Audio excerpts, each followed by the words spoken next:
YouTube, welcome back to another Genshin Impact video. I know this is a bit late because we're currently in version 4.8 at the very least, I think, at time of upload.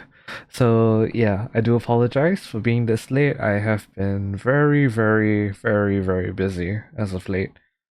I genuinely am even tired at this point when I'm recording this. But yeah, we're live on Twitch, so if you guys would like to watch me play all of these live, do remember you guys can check me out on Twitch. The link is in my description, and as well as my bio on YouTube. So yeah, without much further ado, Clorinde's story quest, shall we? Silent Night, Reparia Chapter Act 1. Accept. Focus. Experience mode. Let's go. So that nothing else will distract us. So let's see, Judgment Day. So go to the Court of Fontaine Quartier Lyonnaise. I don't know how to pronounce it, I'm sorry for butchering it. On the streets of the Court of Fontaine, a pair of familiar faces seem to need your help. Let's go right into it. Where is that place that I'm supposed to head to? Oh, here, okay. Judgment Day. That sounds extremely ominous.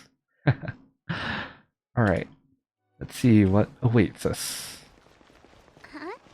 Do you also see Navia and Clorinde over there? I see Navia. Oh, there's Looks Clorinde. like they might have run into some kind of trouble. Let's go check out what's going on. Alright, roger that. Talk to Clorinde and Navia. Hello, you two. Still no dice? Oh boy. Not at all. And I've asked pretty much everyone in the Court of Fontaine already. Oh boy. What is happening? Lynette's ears drooped as soon as she heard that we'd have to be out and about for days on end. And Fremine, he hid himself under his helmet as soon as he realized there'd be people around that he didn't know. Oh, the twins are back. Interesting. What about Chiori Oh, and Charlotte? wait, they didn't mention I feel Linny. like both The of them would be siblings are more than back. up to it. My bad. I've asked them already, but they're both pretty busy right now. I just gave the members of the Spina a few days off too, so I don't want to bother them either. Wait, hold on. I just realized. That's the hide UI function. Oh, that's so cool. And this is the dialogue review? 4.8, you're godsend. This is getting pretty difficult. And the two of you have the exact same expressions right now. Very cute. Navia, Clorinde, what's up? Hello, you two. Oh my. Well, if it isn't my dear partners.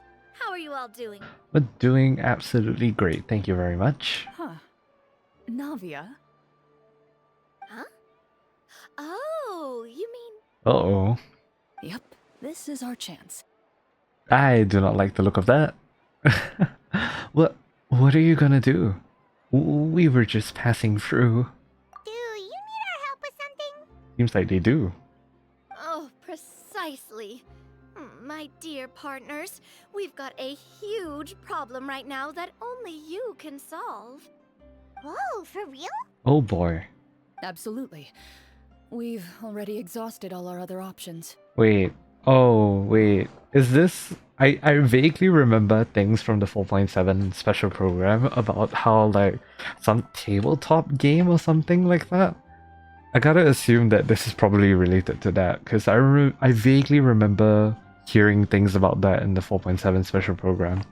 So, what kind of problem? Tell me about it. Traveler, Paimon, would you join us and play Yeah, there you Marshose go. Hunter Judgment Day? What is Marshose Hunter Judgment Day? Mara, she'll say what now? Yeah, even I'm confused, bruv. It's a new game script by the Tabletop Troupe, a local roleplay adventure club. Ah yes, the roleplay games. Hell yeah. Ever I heard of remember. the Tabletop Troupe? They put out games that allow you to participate in a story and roleplay characters with your friends. Oh, I've loved their stuff ever since I was a kid. That sounds super interesting. So D&D, basically. Clorinde and I are both veteran members of the club. Recently, someone came up with a new script and was looking for people to help playtest it for them. Ow. My When leg. they asked, of course I couldn't refuse. I mean, come on, a brand new script? Nobody has ever played it before. Mm-hmm. Mm-hmm. Generally speaking, scripts at that level of development have a lot of issues, but I think this one is pretty solid. Yep, this is just The author DND. obviously put a lot of Nice. work into the story, and the world building is also quite credible. Whoa, whoa, whoa. I know I was the one that handed you the script, but some of us haven't read it yet. No spoilers, please. Hey yo. Anyway, the script calls for a team of 4. Ah, yes. We're missing one final player right now. You were right. That is a big problem. So, you're saying you'll help us out? I knew I could count on you, partner. Paimon and the Traveler are kind of a package deal. Is that okay? Aw, That's not a Paimon. problem. I'll adjust the Wanting pace to be based on the included. actual number of players Very and cute. ensure that everyone has a good time. Well, Traveler, what do you think? Wanna play? Paimon will follow your lead. I always help a friend in need. Count me in for a great script. Well, that solves our problem. You have our thanks. Woohoo! I'll go grab the script manager from the club right away. The script manager? Didn't you just say that you gave Clorinde the script? The Hmm. club introduced a completely new kind of gameplay for the script. Oh. In this iteration, the Game Master's version of the script is incomplete. The script manager provides the next part of the script only after players have completed the current list of objectives. I see. On top of that, in order to increase player immersion, the club has created some of the story's sets and scenes in real life. We'll only know where we should go once the script manager Oh. reveals the starting location. I see. You're So it's right. like all around Whoever wrote Fontaine. this script really did put in a lot of work. Interesting. And it's got a real healthy amount of suspense, right? I mean, even the GM doesn't know how the story will end. I look forward to experiencing it with you all. Same. Why don't you go meet up with the others first? They should all be waiting at Chioriya Boutique. I'll come over with the script manager as soon as I find them. Sounds good. Remember to always watch where you're going, and don't rush. You say that like I'm 6 years old or something. Aw, the two of you are absolutely adorable. Let me think. What kind of character should I play this time? I'm gonna be honest with you guys, I have not played D&D before, so... I just hope you'll pick up But I've some heard a lot useful of good skills things this about time. it, so Oh, we'll see. and stop trying to persuade every animal you come across. Silent Night. Act 1. Prepare your chapter. Alright, meet up with the others at Chioriya Boutique. Oh, I thought the two of them would still be here. That way I could have at least, you know, talked to them, but that's fine. Off to the boutique. With the new, fabulous logo. Alright. Oh, Liddy! Farina? Sorry to keep you waiting. Liddy's here. Interesting. You're back. Huh? And you've got the Traveler and Paimon with you too. Wow, we're really bringing back the Fontaine cast for this, aren't we? What a pleasant surprise. I assume you'll be joining us for the game then? Seems like we will. Linny, Farina! Paimon didn't know you were playing too. Are you also members of the tabletop troupe? Hey, you two. I'm more of a casual member, if anything. I haven't taken part in many formal club activities. Lynette, Fremine, and I play something similar at the Hotel Bouffe Tété sometimes, but I'm usually the GM. Do all the Fontaine characters play D&D? That's pretty cool. That's pretty cool. Still, I'm sure it'll be fun being a player for the first time. I'm looking forward to it. Nice. Well, I'm not a member of the club at all. Clorinde simply woke me up first thing this morning, said there was a good script worth experiencing, and asked if I wanted in. Well, yeah, that is how you would convince Farina to join your thing. Yep. If you're interested, I can give you a referral. That should give you a 40% discount on membership fees. Oh, wow. Wait, give me one too, please. I think I'll wait to see how this experience plays out first, especially when it comes to the quality of the script. If it's sufficiently fun, then I'll join. Do you participate in a lot of tabletop troupe activities, Clorinde? You could say that. She's actually one of the few senior game masters of the troupe. Ooh. Right. I knew about that even when she was still my subordinate. It's nothing. Really, just a small hobby of mine. Wait, that's so cute. I like the... Wait, is this what they call Gap Moe? Yeah, it's really cute. Hyman's so used to seeing you be all upstanding and intimidating as the champion duelist. Nothing wrong with people having hobbies, yeah. Playing with a bunch of friends. So, if we have a problem with any of the rules, do we have to submit a duel request to you? Surely you jest. I would never intentionally make things difficult for my players. God, I love I this. maintain a clear boundary between my professional and personal lives. The me you see at court represents the law and order of Fontaine. I put all personal feelings to the side and grant a fair duel to all who seek to defend their honor. But in my personal life, I'm just an ordinary person. Someone who feels anger and sadness, just like everyone else. Yeah, it's like Clorinde on the club versus Clorinde off the club. Yeah. Well, you say that, but for all the time I've known you, I don't think I've ever seen you cry. I've seen you get angry, sure, but now I'm wondering whether you were actually mad or if it just looked that way from the outside. Interesting. I was probably in work mode during those times. Is that so? Well, in any case, I just feel like even in your personal life, you don't get emotional very often. So you want to see me cry? That might be a little difficult. A show of anger, though, that might be something I could accomplish. No, that's not what I meant. Aw. So who else is coming then?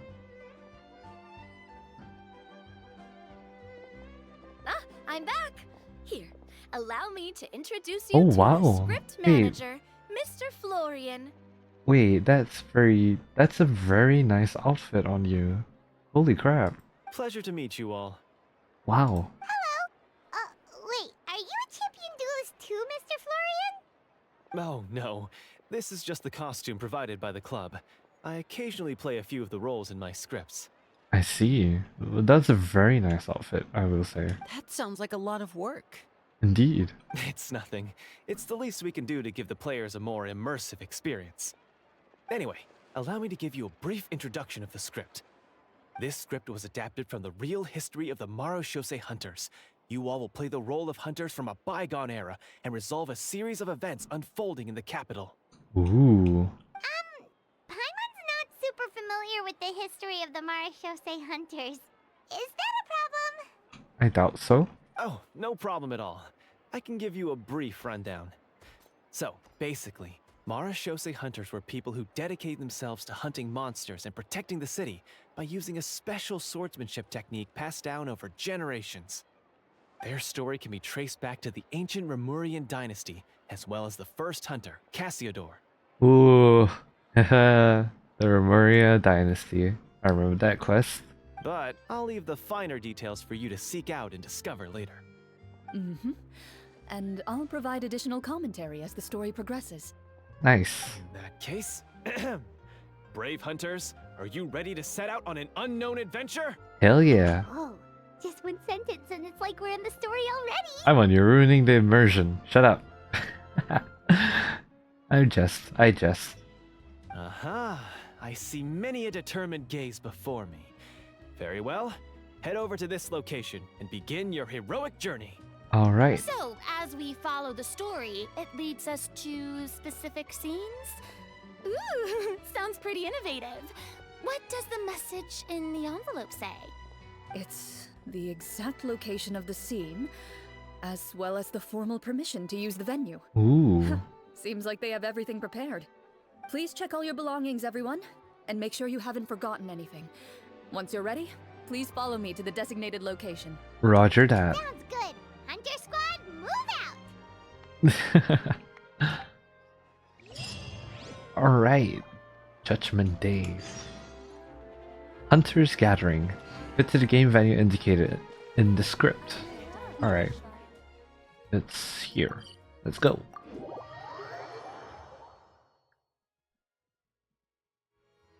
Alright. Where are we headed? Down here. Continue heading to the game venue. Where is it? Oh, it's all the way over there. Alright. Oh, so that is like the closest teleport waypoint we got. Alright. I see.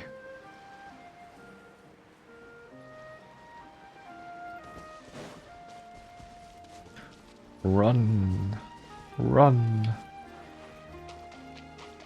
The little eidolons are so cute. I keep forgetting that we have stamina when we sprint. That's on me. What happens when I play too much Star Rail? Alright. It's like a cozy little like area. That's so They cool. really have thought of everything. Even the Fatometer is here and ready to go for us. The Fatometer? The Fatometer. What's that? It's a card that's used to determine action success or failure. We'll need to use it when we try to use certain skills. Interesting. And what about all the dessert and tea? Is that for us as well? That's what the message said. Nice. Really? That's so nice. It feels just like a tea party with friends. Those Indeed. snacks have Paimon's name written all over them. I think you might be more of a snack hunter than a Marashose hunter, Paimon. Yep. Snack Hunter Paimon reported for duty. If there are delicious snacks to be found, Paimon will track down every last one. Aw. That's actually very adorable, Paimon. The desserts are great. But I'm still looking forward to the story more than anything. Likewise. Very fair. Then, let us begin. Alright. First, please pick up the blank character cards in front of you and write down your name and profession. Ooh, all of the little thingies on the table are, like, accentuated. You can find an abbreviated version of the rules printed on the back of your character card. If you have any questions, feel free to ask me. Ooh, Clorinde has a little badge as well. The GM badge. In this story, everyone is a Marashose hunter. To reflect this, Ah, the club that's has a prepared a small badge. badge for everyone. Roger, okay. Ooh, nice. As hunters, you have proficiency in swordsmanship and fighting by default, so there's no need to allocate any additional skill points to those areas. Interesting. Swordsmanship? So there's a fighting part to all of this? Paimon's not sure she can do all that on her own. Aw. Maybe Paimon can just stick with you? It's a role-playing Paimon. Why don't you share a character card then? The Traveler will be the Marashose hunter, and you can be his little floating assistant. Huh. Kinda like in real life. Yeah. So, for the name, do I fill it out with the name of my character? Yep, it can be any name you like. Please don't ask me to select a name, I swear to God. You can use your real name too if you want. I do that whenever I get too lazy to think of a new name. Fair enough. Oh, so it would be like experiencing a different life, but still as yourself. That's not a bad idea. In that case, I think I'll continue to use the name Linny then. Whoops. Next up is the skill sheet. You have a limited amount of skill points that you can use to learn a number of skills. The more points you invest in a particular skill, the easier it will be to pass associated checks. Interesting. I'll take persuasion and investigation. Those are must-haves when it comes to missions like these. Oh, those skills sound like they'd be useful for gathering intelligence. Good idea, Navia. Just as expected of a veteran player. Is this fucking D&D in Genshin? Yeah, it is. This is Clorinde's story quest. So, should we also take those skills then? Not necessarily. Since we're working together as a team, we could leave the negotiations to Navia and use our skill points to pick up other useful skills. Yeah, I knew you would like this. For example, I think I'll take stealth and sleight of hand. Very... That will give us more options if we run into any situations we can't negotiate our way out of. Your nerd is nerding? Yeah. Also, I like how they're pretty much sticking true to like their IRL characters. Lenny being stealth sleight of hand, Navia being investigation, and what again? Dude, I love this feature. Okay. Navia being persuasion and investigation. Yep, that definitely happened in the Fontaine Arc Conquest. Oh, interesting. I wasn't thinking about it like that. I suppose it's not so different from an acting troupe. Everyone has their own role to play. Linny becoming the emo rogue. Lamau. Let me see. I'll take arts. My god, they really are And mirroring performance. their real life Not quite characters. sure what Lamau. use will be, but I'm not as knowledgeable about the other skills, and I am not too confident I'd be able to roleplay them well. Aww. Well, that leaves us. What do you want to learn, Traveler?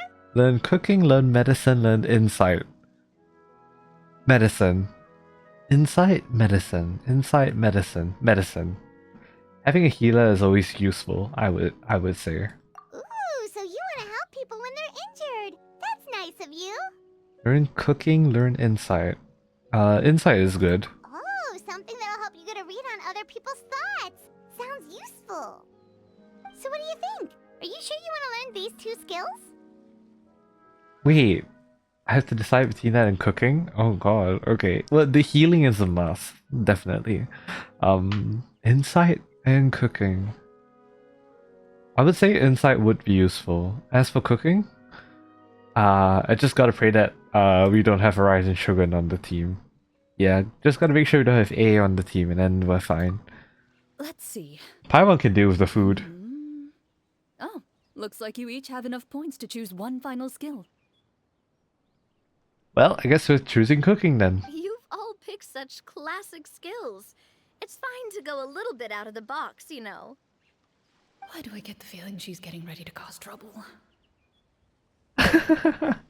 Wait, that's so cute. For Oh my god. example, this one here. Summon. Doesn't it sound super mysterious and cool? Why don't you pick it, Navia? Oh, I saw that one just now as well. The description says, this skill can be used under certain circumstances to summon characters or creatures that fit the script's world-building rules. Ooh. The script's world-building rules, huh? But how are we supposed to know what a Marashose hunter can summon? Oh, that's not for us to worry about, my friend. Just learn the skills that interest you, and the GM will take care of the rest. Or in other words, I'm just gonna push it to the GM. It is now your responsibility, not mine. There you go. Alright, you convinced Paimon. Let's learn summon then. Oh, Paimon cook. can't wait to see what kind of thing shows up. No, we're supposed to learn Well, how to cook. now that Oh everyone's boy. more or less finished creating their characters, we can begin. Since two of our players are doing this for the first time, though, let me ask. Oh, is this Farina's first time as well? Well, yeah, okay, you know what? That makes sense. Would Yeah. you like to play on easy mode or authentic mode? Ooh. What's the difference between the two? Well, in role-playing games, the story sometimes changes based on the decisions of the players and the results of the Fatometer. For example, if you fail a check, that means you cannot use the target skill in that scenario. A critical failure may even result in further negative consequences. If you choose to play in authentic mode, every time you elect to use a skill, you'll need to use the Fatometer to see whether you succeed or fail, and face any consequences that may follow. Wait, my brain's not braining. Hold on. Okay. Okay, gotcha. If you choose easy mode instead, every check will be successful by default, and you won't have to worry about luck playing a factor. Interesting. Ooh, the random checks triggered by the Fatometer often serve as indicators for Destiny's course or the success or failure of an action. Press to draw a card and to get a random number between 1 and 20. If the number displayed is greater than or equal to the check difficulty, you will pass this check. Otherwise, you will fail it. I see, okay. Players' role-playing and the scene in the story can sometimes affect the results of checks. Your current check bonuses will be added to your randomly drawn number, making it easier to pass checks. In easy mode, all checks are considered successful by default. Now we're going authentic, bruv. Given that I'd like to focus on the story, I suppose I should pick easy mode. I'd feel bad if I brought the team down by failing my checks. Huh? Oh, come on. fine. Don't worry about that. RNG is the lifeblood of role-playing games. I'm going with authentic mode for sure. I suppose. Never knowing what you might have to overcome. Ugh, doesn't that sound exciting? True. I'd rather be mentally prepared for what might happen.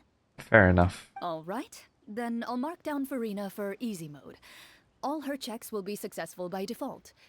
As usual, Navia and Linny will play on authentic mode. Alright. What about you, dear partner? How would you like to play? I'd like to pick authentic mode. Gotta experience the true DND. I can't believe I'm actually learning about DND through Genshin. This is insane. Are you sure? Yep, I'm sure. Trust me, you'll see the beauty of RNG. Honestly, I don't think Clorinde would make things too difficult for us no matter what the Fatometer says. Isn't that right, Clorinde? DND, No DND, promises. DND. That wasn't super reassuring. Well, anyway, enough talk. Let's get started. I want to experience at least a good chunk of the story today. Alright. Speaking of the story, why is the beginning scene on a beach? Well, that's because... A Ooh. long time ago, back when human Ooh. civilization Oh, was this is still in cool. its infancy, Okay, gotta pay powerful attention. demons and evil sorcerers ruled over the land. They created a host of monsters and sent them to slaughter all humans in existence. Alright. Soon, a group of human rebels banded together. With their swords raised, they swore to brave the darkness, and in doing so, subdue each and every monster that sought their destruction. They became known as the Marachose Hunters. This is so cool. Holy crap. Oh. Okay, it's loading in. Alright.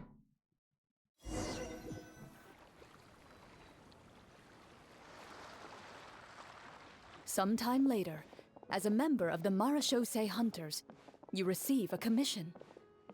Following the address provided on the message, you take a boat and arrive at this strange city. As you inhale, you can taste the slightly salty air of the docks as you begin to survey your surroundings. There aren't many people in the vicinity, but you do take note of a few others who, like you, seem to be sizing up this place. Hmm. Your eyes meet, and you realize these people are fellow Marachose hunters, likely led to this location after receiving the same commission as you. You're all Marachose hunters too, right? Allow me to introduce myself. The name's Navia, monster hunter by trade and helpful neighborhood businesswoman on the side. What say you Nice. to traveling together? We can help each other out on the road. Okay, count me in. Oh wait, that's so precious. Holy crap. Wait, this is so cool. My name is Linny. I've been wandering since I was little and picked up a few less than legal tricks along the way. I was adopted little by a character Marachose cards, hunter wait, and that's so later cool. chose to follow in his footsteps. Is this where you introduce your character to everyone? It sounds like they've done this dozens of times. My name is Farina, and I grew up in a noble family. I always had a strong interest in performance and the arts. Even though I'm a Marachose hunter, what I really want is to be a performing artiste. Wow. Of course she's a bard, yeah. Hey, you can't blame her for that. But I will admit though, I do want to see all of these like characters as outfits for the actual characters in game. Cause holy crap, they look so cool. Hey, Look at that's really this! cool. Look at this! Holy crap. You can do it, Farina. That's exactly how it's done. Ooh, I wonder how we look like. Paimon is Paimon, a good friend and companion to this Marachose hunter right here. My god, wait! Paimon looks so cute. I've been studying medicine ever since I was a child. I want to do my part to eradicate these monsters and use what I've learned to heal others. Oh my god, wait, we speak? Wait, guys, we speak? We have lines! We have lines! Oh my god. Wait, that's so cool. And our character card too. Look at that. Our appearance. Ether, you are one. You are amazing. I absolutely love you. Oh, welcome, welcome. When we face the monsters, I'll make sure to charge in front to give everyone some cover. You can take care of the healing at the back. Of course.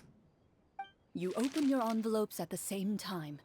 The message reads, "To the honorable and trustworthy Marachose hunters. My god, this is so Our kingdom is cool. currently facing a grave crisis. The lands outside the capital have been overtaken by monsters, and our people are being led astray by forces of wickedness. We beseech you, please help us resolve this crisis and return peace and stability to our home." Huh. The layout of this city looks super familiar.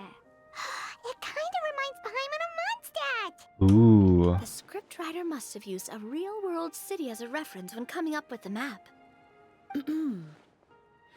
As experienced hunters, the layout of the city reminds you of places once traveled. You recall the sight of tree-lined streets and the gentle tranquility of days gone by. Yet, as you regard the city in front of you, it appears to be little more than an empty shell. Its hollow gates are open to you, beckoning you to come forth and bring salvation back to the town. I carefully read every line of the letter and turn my attention to the signatures at the bottom. Who issued this commission to us? You see a long string of unfamiliar names. It would seem that many of the residents of the city issued this commission together. Ooh. They sensed that things were not right within the kingdom and sent a distress signal to the outside world. In that case, why don't we take a walk around the city and see if we can learn anything from the local residents? Oh, good idea. We might be able to get some leads on the monsters and bad guys we're after. Oh wow. You look That up POV and change. see a tavern nearby. It appears to be open for the day. Why don't we go check out that tavern? If the novels I've read are anything to go by, taverns are usually full of information. Alright. Investigation time. Gather information at the tavern in the capital. Anyone here we can talk to, or do we have to physically go in? Yeah, we gotta physically go in. Roger that. As you approach the tavern, you find a plainly dressed woman standing Oh. nearby. She appears to be rather troubled about something.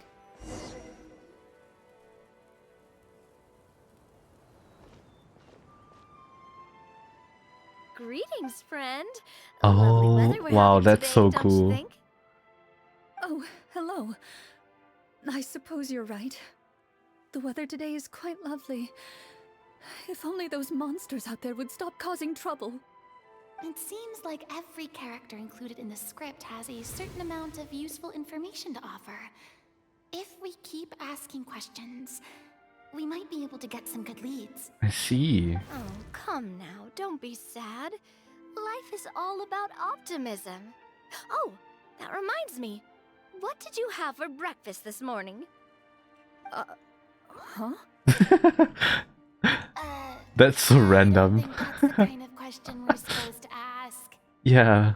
Nothing turns a frown upside down like good food. How about some macarons?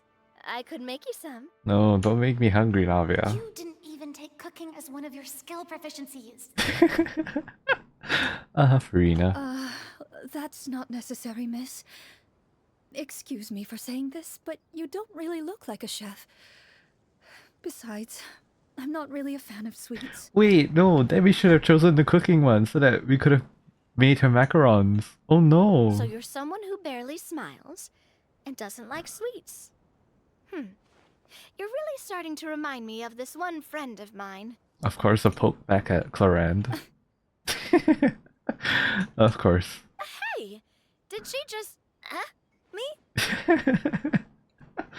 Wait, this is hilarious. Clorinde must have broke character for a second. Indeed. us anywhere.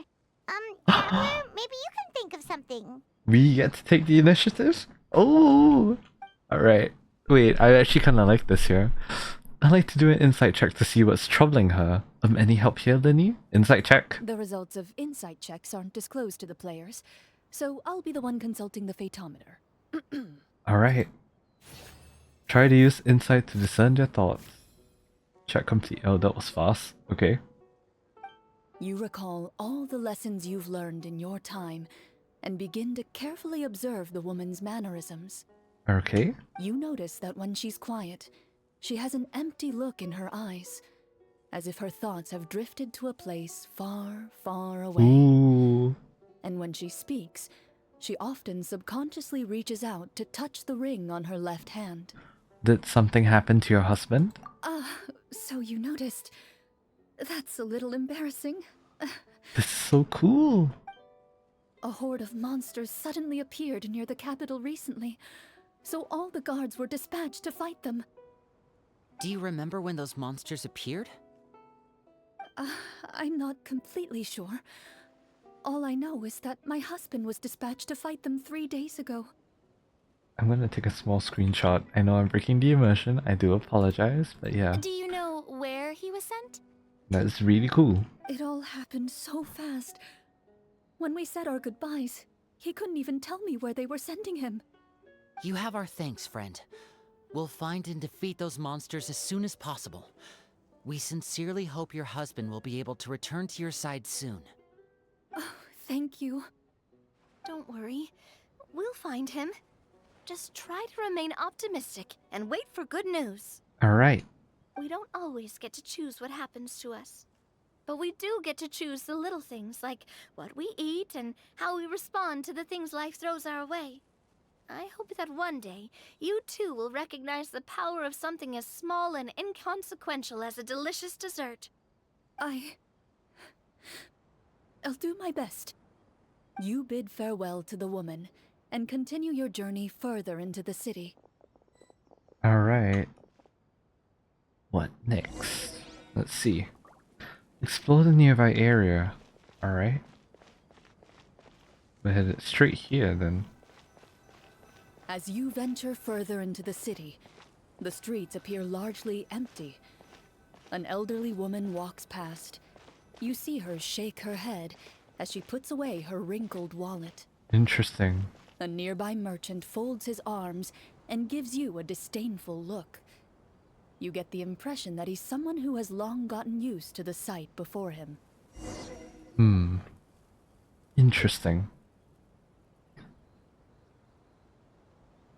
Are we all shot? Although he doesn't seem very friendly, merchants are usually a good source of information, right? Yeah. Pardon me, sir. I'd like to ask a question if I may. That depends. How much are you willing to pay? Information is never free. How about this much? What do you take me for? Some lowly beggar? You can't even buy half an onion with that amount. Damn, alright. Surely an onion can't be that expensive, right? What do you know? War's nearly upon us. Everything costs several times what it did before. If you're not gonna buy anything, then scram. Oh boy. Oh, what a nasty guy. Maybe we shouldn't even bother talking to him. But he still might have information we need. Traveler, can you think of something? Persuade him, Navia. Linny, you're up. Free to put on a performance. Go, Linny. Okay, while everyone is talking, I secretly use my magic props to summon a bottle of wine without the merchant noticing. Ooh.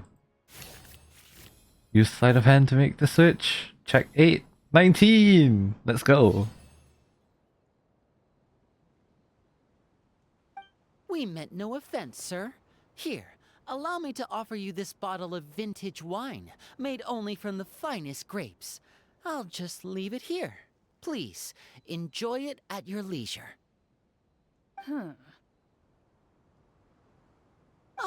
I should mention that this wine is the perfect accompaniment to a meal. I'd suggest enjoying it with dinner. All right. Go on and ask. What do you want to know?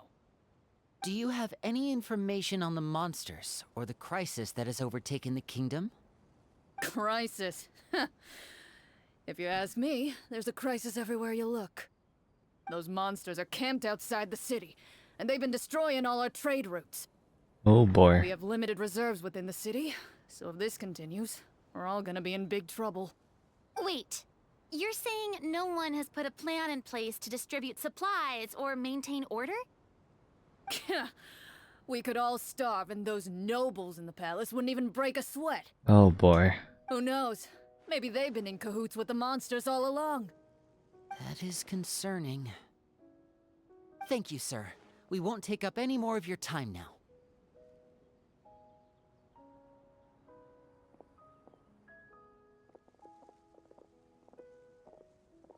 Hey, why did you leave in such a hurry?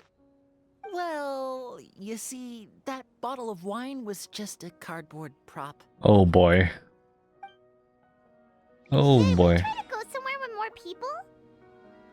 Oh, how about the city square? Follow me. Alright. To the city square then.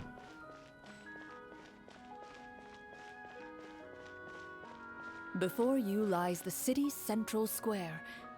You see a man with a slightly anxious look on his face, pacing back and forth, his head hanging low. He doesn't seem to notice your approach. Still immersed in his own thoughts, he shakes his head and lets out a long sigh. This guy seems promising enough. Maybe I can get some information out of him. Hopefully. Oh wow, even the gates are Hello, closed. sir. Is there anything I can do to help you? Wait, you're... I'm... Oh, dear goodness! You're a Marashose hunter! You recognize us? Ah, are you one of the people who wrote the commission letter? Yes, yes! Oh, I didn't expect you to actually come. Oh, what great news! The city is saved! What Interesting. happened here? Alas, we once lived comfortable, carefree lives. This city used to be free of monsters. The first Marashose hunter, Casiodor, the Golden Hunter, he was the one who drove them back. However, monsters have once again surrounded the city. Perhaps the seal that kept them at bay has lost its power. Or perhaps an evil sorcerer has been meddling in our affairs. All I know for sure is that their return has stripped the city of any chance at peace. Oh boy. Are there not enough soldiers to drive them out? It's not a question of numbers. The guards simply have no idea how to deal with them. Most people my age have never even seen one of the monsters, much less been trained to fight against them. What's worse, many of us don't even know the history of the Marashose hunters anymore. When I was a child, though, my grandfather would tell me stories about how the Marashose hunters drove back the monsters. So, on the off chance that something might come of it, I decided to reach out to you. I see. To be perfectly honest, I was starting to think all those Oops. stories were just tall tales. Send it But to my mic. now that I've seen My you in bad. person, I finally know that it was true. Well, you can rest easy, friend. The righteous and formidable Marashose hunters are on the case. Indeed. The man is touched by your determination and resolve. His eyes begin to well with tears of relief. Still, if we are going to hunt the monsters, we need to know where to find them. Can you give us any leads? All I know is that the area outside the city is dangerous. I'm afraid I can't point you toward a specific location. Oh, although, if you leave the capital through the main gate and follow the road, you should run into a group of guards.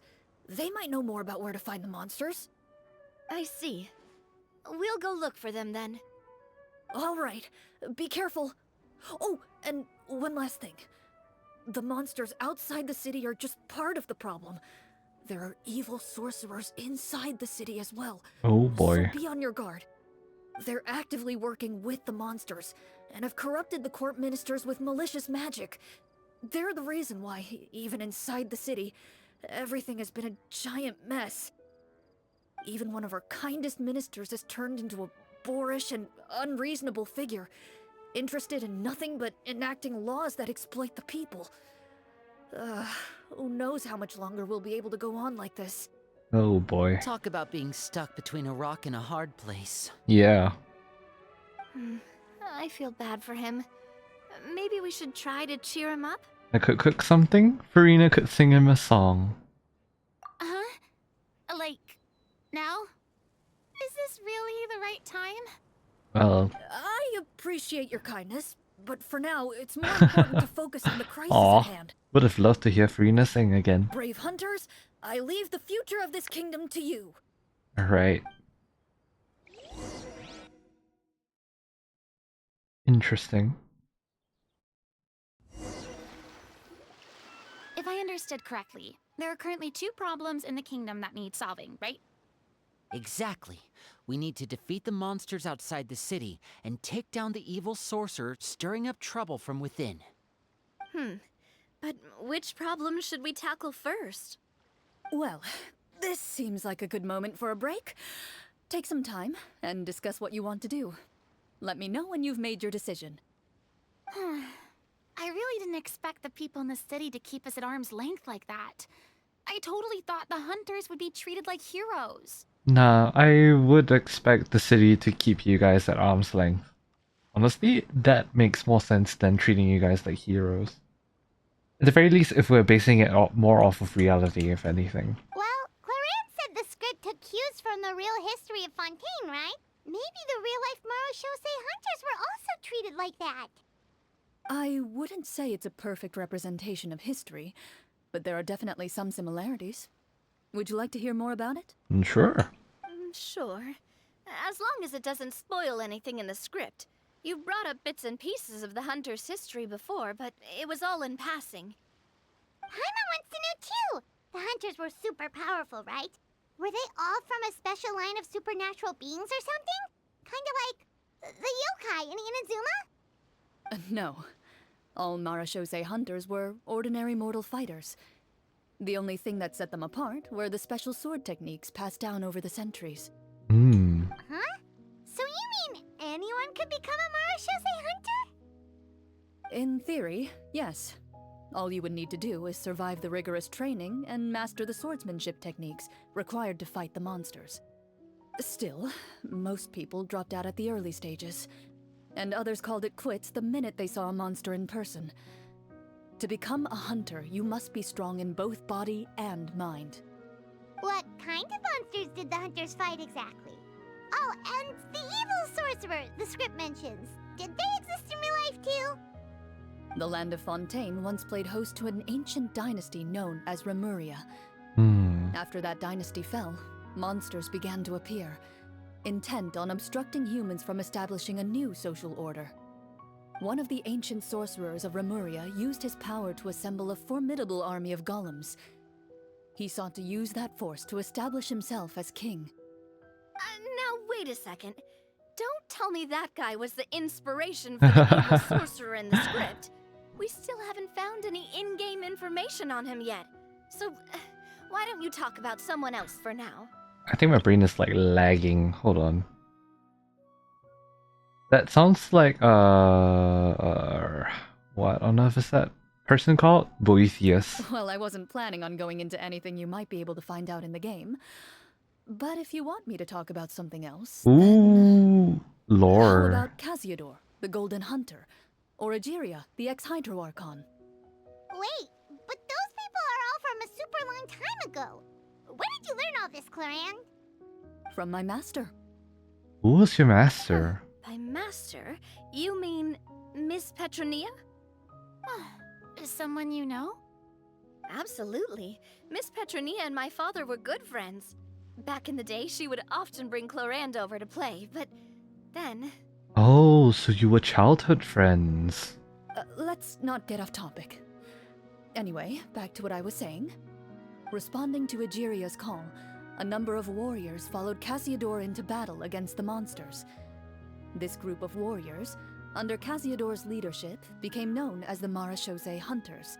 Oh wait, I'm getting the history all mixed up. But yeah, Yes. interesting. As Fontaine entered an era of peace, their work gradually became obsolete. The Marechaussee Phantom, originally an association made up of hunters, eventually came to be predominantly comprised of Melusines. Ah, I see. That explains why most of the people in the script have forgotten the hunters or think of them as nothing more than a legend. Yeah. Is that really a bad thing, though? It can get tough always being the one shouldering everyone's expectations. Depends on who you ask, I suppose. If the name of the organization no longer commands respect, investigative work is bound to suffer. Speaking of investigations, which problem should we tackle first? Monsters or evil sorcerer? I vote monsters. That's the main duty of the hunters, right? We can come back to the sorcerer later. I feel like dealing with the sorcerers might be more important Well though. said, Miss Farina. Hmm. Plus, if the sorcerers really are the masterminds behind this whole thing, defeating the monsters could give us some clues on their intentions as well. Actually, you know what? Yep, that's a very fair point. What about you, partner? What do you think? I also vote monsters. The sorcerer problem seems pretty important. I would deal with the sorcerers first. I mean, you're not wrong. But those characters are usually the ones pulling the strings behind the scenes. More often than not, they're very formidable opponents. Going after them now might be jumping the gun a little bit. Fair enough. We don't want a total party kill on the first day, right? With Clorinde as the GM, I wouldn't rule out the possibility. You've persuaded me. Then it's settled. Let's go hunt some monsters. Alright. All right. After some discussion, you decide to turn around and head out of the city. Back to Mondstadt. I mean, the city. We're role-playing. Let's take a look around, like that guy said. You there, outsiders, halt! Ooh. Who's there? An armored man approaches you. He has a tall, muscular build and a determined expression in his eyes. Just one look, and you can tell he's fought in his fair share of battles.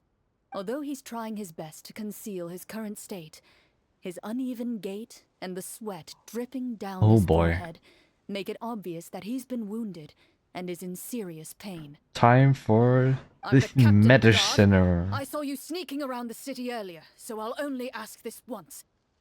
State your purpose, or it's off to the dungeons for the lot of you.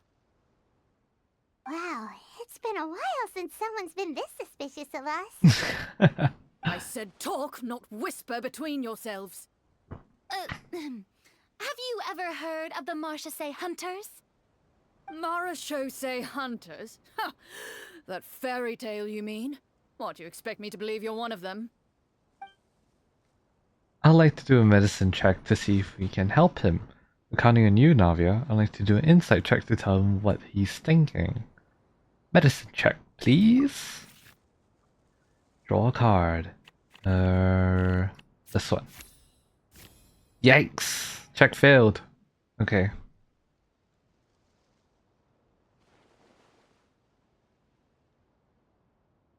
With some suspicion, the captain allows you to survey his condition after you announce yourself as a trained doctor. Unfortunately, you're unable to adequately assess the source of his injury, much less come up with a way to relieve his pain. Oh no. I'm sorry. My skills are a little rusty. Oh no. Well, this is no ordinary wound. It was inflicted by a monster. Now tell me, are you truly a Marechaussee hunter?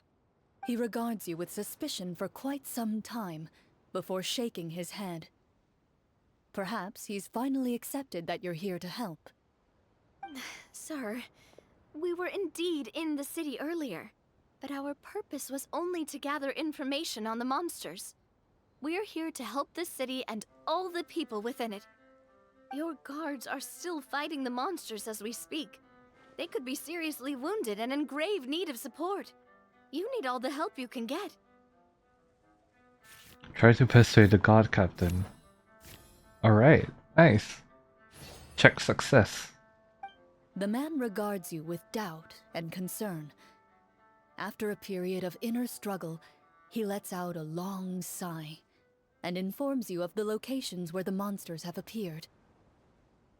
Some of our new recruits have never even dealt with a petty thief, and now they're out there fighting monsters. If it weren't for this cursed leg. Oh, please, sir. Don't get too worked up. You need to focus on your recovery. Just leave the monsters to us. We're Marechaussee hunters after all. Hearing you say that, a glimmer of hope flashes in his eyes. But it disappears almost as quickly as it came. Those monsters aren't easy to deal with. But if you insist on going, I won't stop you either. I just hope all the guards will be able to come back to their families alive. I wish you the best of luck. Thank you. We'll try. Head to the depths of the forest. Based on what the captain said, the monster should be right up ahead. Let's Cool. go. Hopefully we're not too late. Everyone's ults are activated. Interesting. Oh, more people. As you approach the battlefield, you see numerous people lying by the side of the road. They appear to be dressed like guards. Their faces are filled with desperation and terror. Some are screaming and cursing in vain, as if still trying to banish the monstrosities they saw from their minds. Go further in. Can we not talk to them? Oh no. Oh, more people.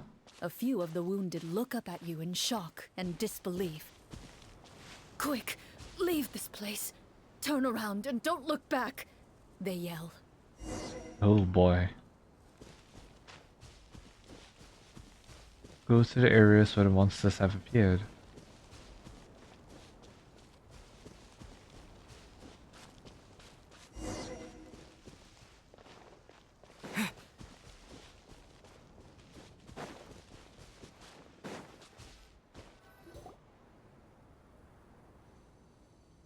Ooh. Got the This effects. is the place he mentioned, right? Seems like it, yeah. You see broken iron swords scattered all around you, and downed trees riddled with terrifying claw marks. All the signs point to one thing. A truly devastating battle just took place here. Yikes. Be on your guard, everyone. The monsters might still be around. Roger that. Before you can finish your sentence, you hear rustling sounds from the surrounding bushes. The monsters have emerged. Well, not They these close guys. in on you without fear. You get the impression that, in their bloodthirsty eyes, you're just another meal for them to devour. Ooh. A little help here. This thing wants to eat Paimon. Your battle round begins now. Making a combat check. Oh dear. 14. Alright.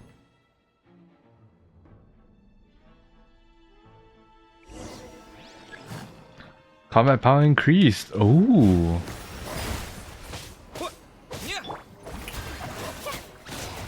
Let my name echo in song. Ooh. Dun, dun. The next battle round begins. Oh boy. Navia, cause Geo. Coming at ya. Cha. Yeah. Oh, nice. Attack! That's the way. Nah. Holy crap. Come on. Come on. Alright, nice. Ain't not dead yet, bruv. Alright. The monsters let out a terrifying roar of anger and resentment before dissipating into thin air. Phew.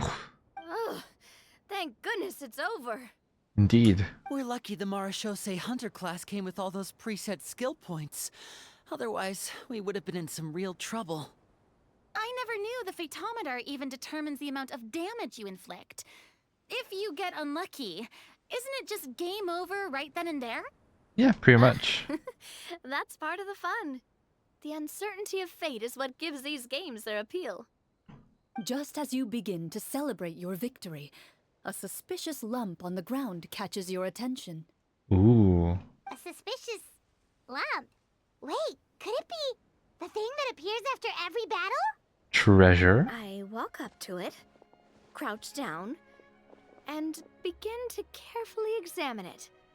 I've still got my right glove on, so it should be fine for me to touch it, right?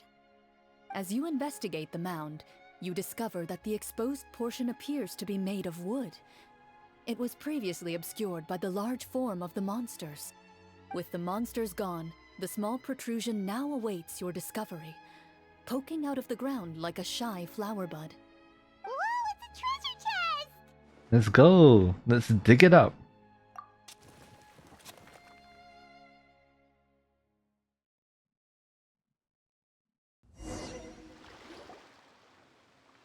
With everyone's help, you successfully excavate the wooden chest from the ground. Even without opening it, you can tell from the mora and jewels scattered around the chest that it must contain quite the fortune.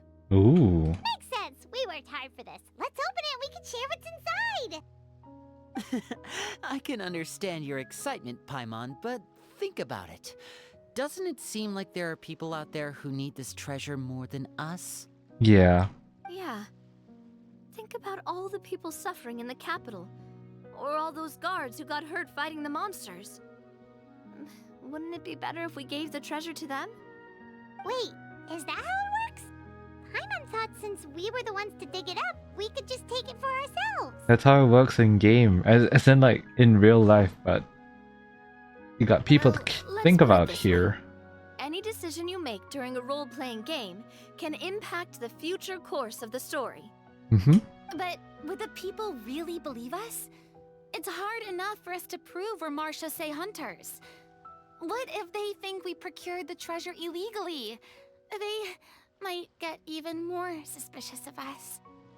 That's definitely something we should consider. Oh, that's true. Maybe we can come up with an explanation in advance.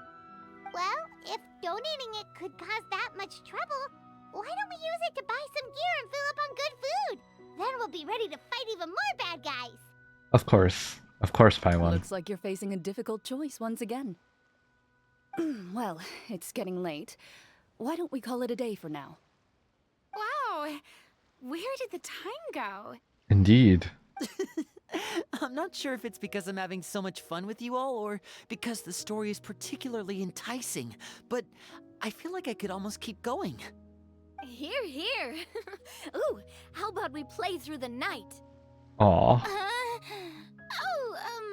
I'm not sure I'll have enough energy for that. Yeah, that won't work for me either. Lynette will give me an earful if I get home too late. I Hmm. understand how you feel, Navia, but we have to change venues for the next part of the story anyway. Oh. Huh? Another location? Mm-hmm. There's a special note for the GM at the end of this section that says to proceed to an indoor set for the next part of the script. Interesting. Whoa, they really pulled out all the stops for this new script. Well, even if we end the game for the day, we can still stay a little longer and hear Clorinde finish her story, right? Paimon wants to hear more about the history of the hunters. Sure. Something tells me you just want to finish the free desserts before we break for the day. Honestly, Frina, wouldn't you want that as well? That's just a coincidence, okay? Besides, to Paimon, not finishing free food feels even worse than having to buy her own. Honestly, true. And anyway, Paimon really does want to hear more about Clorinde's master. Well, If the story doesn't have a happy ending, it's okay not to finish it. It's nothing. I appreciate the concern, but it's all in the past. It won't do any harm to share these things now. Oh.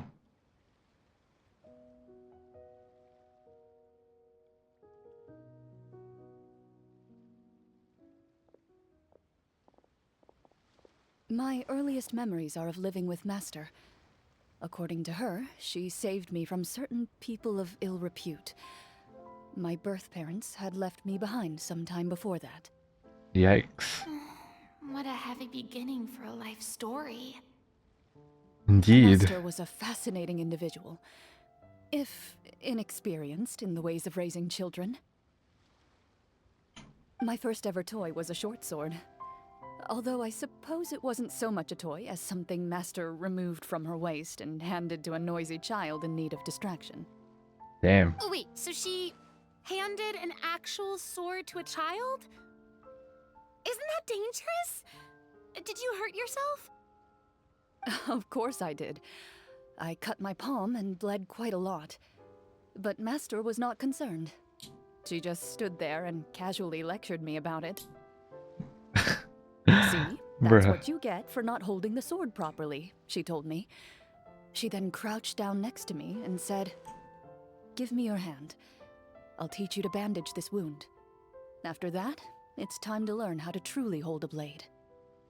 Damn. Excuse me for asking this, Clorinde, but how old were you exactly when all this happened? Probably around, 3, give or take.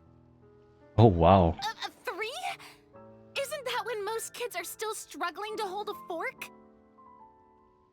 As I said, Master was rather inexperienced in the ways of raising children. She believed trial and error was the best way to teach a child what they're capable of. Damn. Alright. I'm not so sure this is a question of experience. Yeah, it's more of a common sense at this point. I didn't see anything wrong with her ways at the time. And anyway, children don't get to choose how they're raised. Oh, she did bring me back a pet from Liyue once. It was a Geovishap hatchling. Huh? A Geovishap hatchling? For a pet? That seems even more dangerous. Yeah. What she said was this: make sure to get along, you two. If you really can't agree on something, just settle it with a fight. Whoever loses is the real pet. Huh? And how old were you when this happened? 5. Wow. Well, did you win? No, I lost. Oh boy. So you're saying you actually became the Geovishap's pet? Yes, but only for a week. By the end of that week, I defeated it in combat, and we've shared a cordial relationship ever since. With a Geovishap hatchling. That really doesn't sound like the kind of childhood someone should have. Yeah, I'm with you on this. Later on, I gradually understood that Master most likely didn't know any other way to raise a child. She was a marechaussee hunter, but I never heard her bring up her own parents. Oh. Thanks to her, I learned how to navigate the forest by the age of 6, and could hunt monsters in the wild by myself the year after that. What the fuck? Okay. Yikes. Even though the training she subjected me to was strict, she always made sure to take me traveling when she had the time. We met many of her friends during those days. That was also how I met Mr. Callis and his family. Oh, I see. I still remember the first time we met. You were too scared to join our picnic and hid behind Ms. Petronia the whole time. I still hadn't really met many children my age at that time, so I didn't know how to interact with others. I see. After that, though, you started coming over a lot. You loved challenging people to shooting competitions, remember? I don't think many members of the Spina ever beat you in one of those. I had a lot of fun during those days. I enjoyed them too. Oh, do you remember that one time we went exploring around the Spina together? We overheard Papa call your master Fontaine's protector of justice. We tried to pretend like we never heard anything, but you nearly let it slip that one time. Protector of justice. Oh, wait, you mean that vigilante hero from 20 years ago? The one who is always active at night? Ooh. Yep, that would be her. She often would put on a black cloak and go out at night. I never knew where she went or what she was doing. Until, like Navia said, we overheard the truth from Mr. Callis that night. 20 years ago, huh? I still remember the guards leaving all kinds of witness reports about her on Nervalette's desk. My apologies. Oh, there's no need to apologize. You had nothing to do with it. And anyway, everything she did was for a good cause. Although, calling herself the protector of order was a bit much. Especially when she deliberately operated outside the law. Huh? When did the Protector of Justice become the Protector of Order? I will have order. Oh, she had a bunch of code names.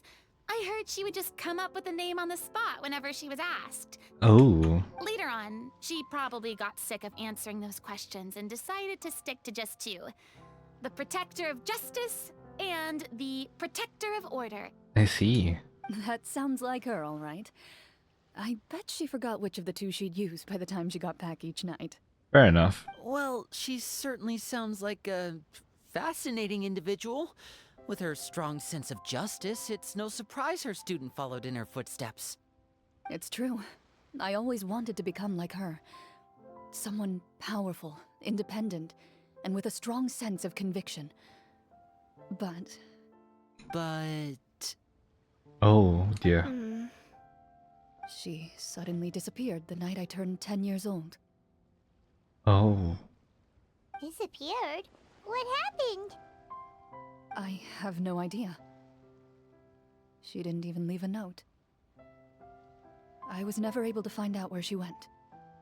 That night, I was celebrating my birthday at Navia's house, but Master never came to pick me up.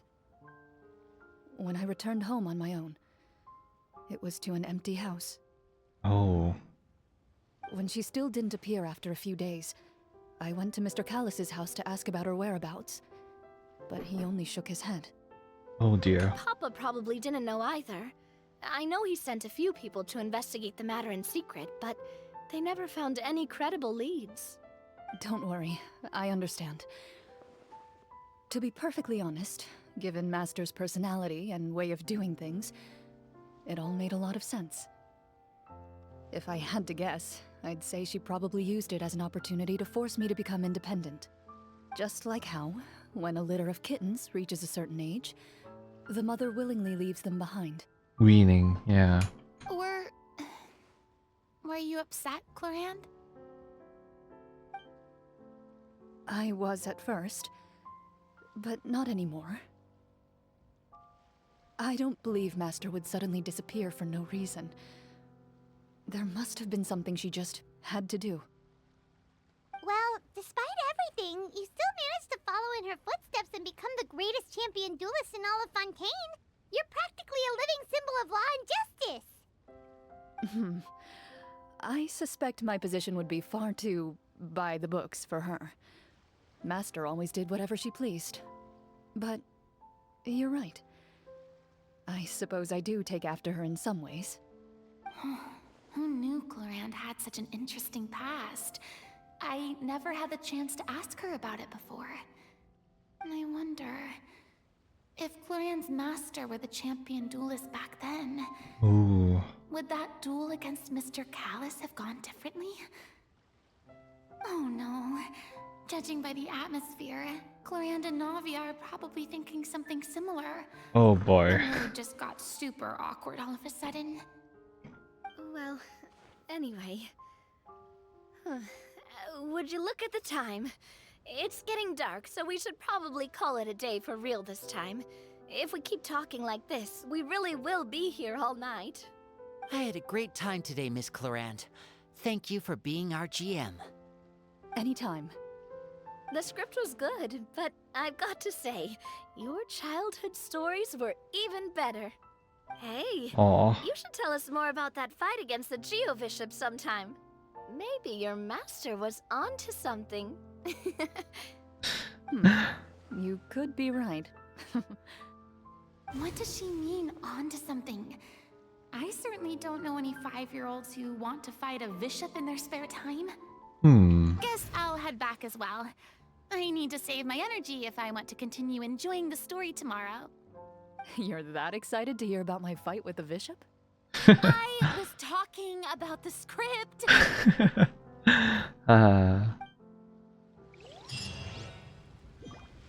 Oh well. Buried honor. Wait until the morning the next day, but we can talk to Navia and Clorinde first. Just between the two of us, could you tell me what it was like to be the Geobishop's pet? Why? Do you want to be her pet? Or do you want Clorinde to be your pet? Hmm? You ain't slick, Navia. You ain't slick. It was nothing special, really. Geobishops don't understand the concept of a pet. So basically, it just headbutted me whenever I entered its territory. Yeah, that's fair. And that hurt? Yeah, it hurt. What, something you want to experience for yourself? Oh, I'm good. Thanks. You can hit butt Clorinde though. Alright. Golden crab. Alright. Oh, what did I click? Oh, I clicked the camera. Right, I have the camera as my attachment. How did I forget about that? Well, I guess we're waiting for the next day. So 8 AM. I'm liking the story quests a lot so far. It's very innovative. Like, this feels like very... It feels refreshing in terms of the type of story that we're getting. Let's go meet up with the group. Paimon's really looking forward to today's story. Alright, let's go. Like, so far everything has been superbly interesting. Where are we going to? Here. Interesting. Okay. Like, using DND... like, using a DND-esque, like way to tell the story is very intriguing. Not only that, but it's fun to hang out with everyone. Oh. Enter. Interesting. What is this?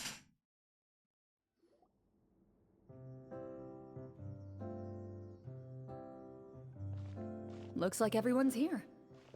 Now, before we begin, You why cannot don't we finish sleep? where we left Oh off boy. yesterday? There was an important decision to be made, yes? I'll pour everyone a cup of tea.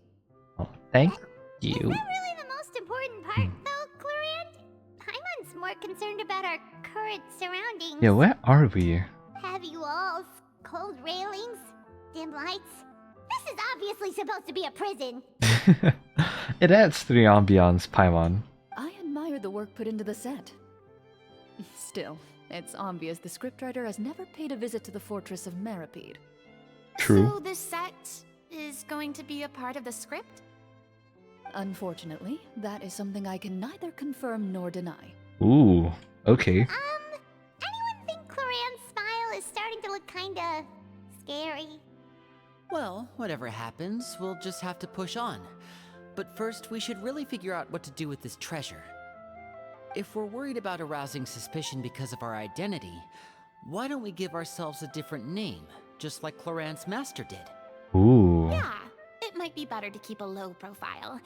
As long as we're helping people, it doesn't matter who we are or what we're called. Fair enough. Staring at me won't get you anywhere. Or did you want some more tea?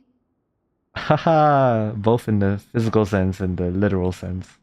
Free now. Oh, Paimon's good. Thanks. Why aren't you saying anything, Navia? Wait, what's that next to you? Oh, this is the short sword Clorinde mentioned last night. I found it. Oh. Huh. I'm surprised you managed to track it down after all this time. Well, I made sure to take good care of it, considering the circumstances in which you gave it to me. Of course I had to keep it safe. Aw. Anyway, where were we? Oh, right. I was just thinking about all the potential ways for us to break out of prison. We could dig a tunnel, or try to bribe the guards. Wait, we haven't been thrown into prison yet, have we? Nope. Well, it's only a matter of time. Alright. Please to be prepared. Just like how you should always have an umbrella on hand, even when it's sunny. Getting thrown in prison everywhere, it seems. Alright, Paimon's made up her mind. Let's just give the treasure away. What a change of heart, Paimon. Paimon may have wanted to keep it, but if it's going to land us in prison somehow, Paimon will be too upset to enjoy her snacks. Turns out Paimon cares more about snacks than treasure. Paimon's developing as a character. Hell yeah, we love to see the Paimon character development here. So, you've reached an agreement? All right Ah, then. We can continue with the story. Oh, and we'll collect all the scattered pieces of treasure on the ground as well. All right. nice. You collect the treasure and make your way back to the capital with your bag of loot in hand.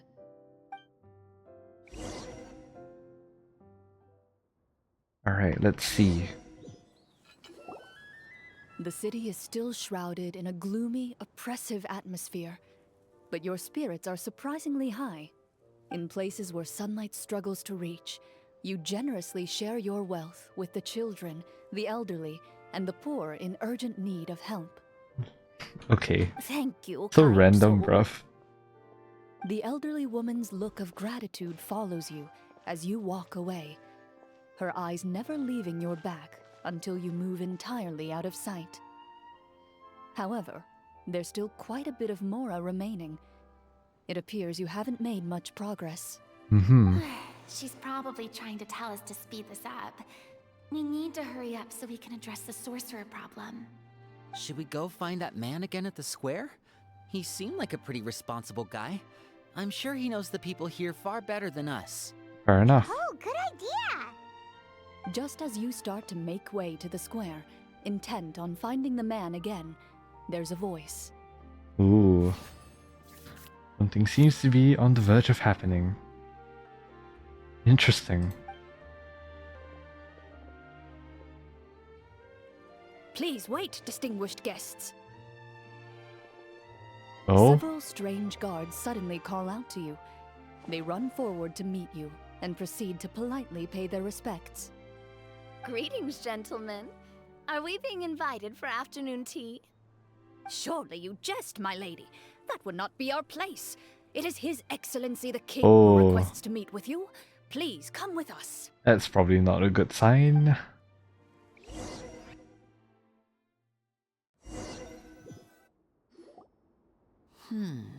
Do you think this could be a trap? That's what I think too. Well, we have to investigate the court at some point, right? Meeting the king himself would be a fantastic opportunity to do that. I say we go for it. If something happens, we'll just turn the whole place upside down. That sounds a little intense. After a quick discussion, you nod to the guards and agree to follow. They lead you all the way to the audience hall of the palace. Gilded tables line both sides of the hall. The space itself is adorned with all manner of expensive antiques, glass shelves, and silver candlesticks. Oh wow. The items appear quite ordinary in size and dimension, yet their presence somehow makes the emptiness of the hall feel even more surreal and ominous. Wow, it's so luxurious! Indeed. The elderly king, clad in a magnificent robe, sits upon the deep crimson throne before you. He wears above his head a majestic crown, with a gemstone the size of a bird's egg set right at the very front. As you observe it, you see a complex pattern of light reflect off its surface. They're here, Your Majesty. A man dressed in dark clothes, likely a minister, shields his mouth with his hands and bends down to whisper a few words to the king. After a moment, he lowers his hands and stands back up. His gaze shifts to fixate on your group, but he does not move from his place at the king's side. Must be the aide. The king does not appear entirely aware of his surroundings. The man by his side, though. We should keep a close eye on him. Ooh, good catch, Farina. The king remains still and says nothing. The minister is the one who speaks. Esteemed guests, allow me to Prime thank Minister. you for coming to our faraway kingdom. Unfortunately, His Majesty the King finds himself quite exhausted from work. So please allow me, his Prime Minister, to welcome you in his stead.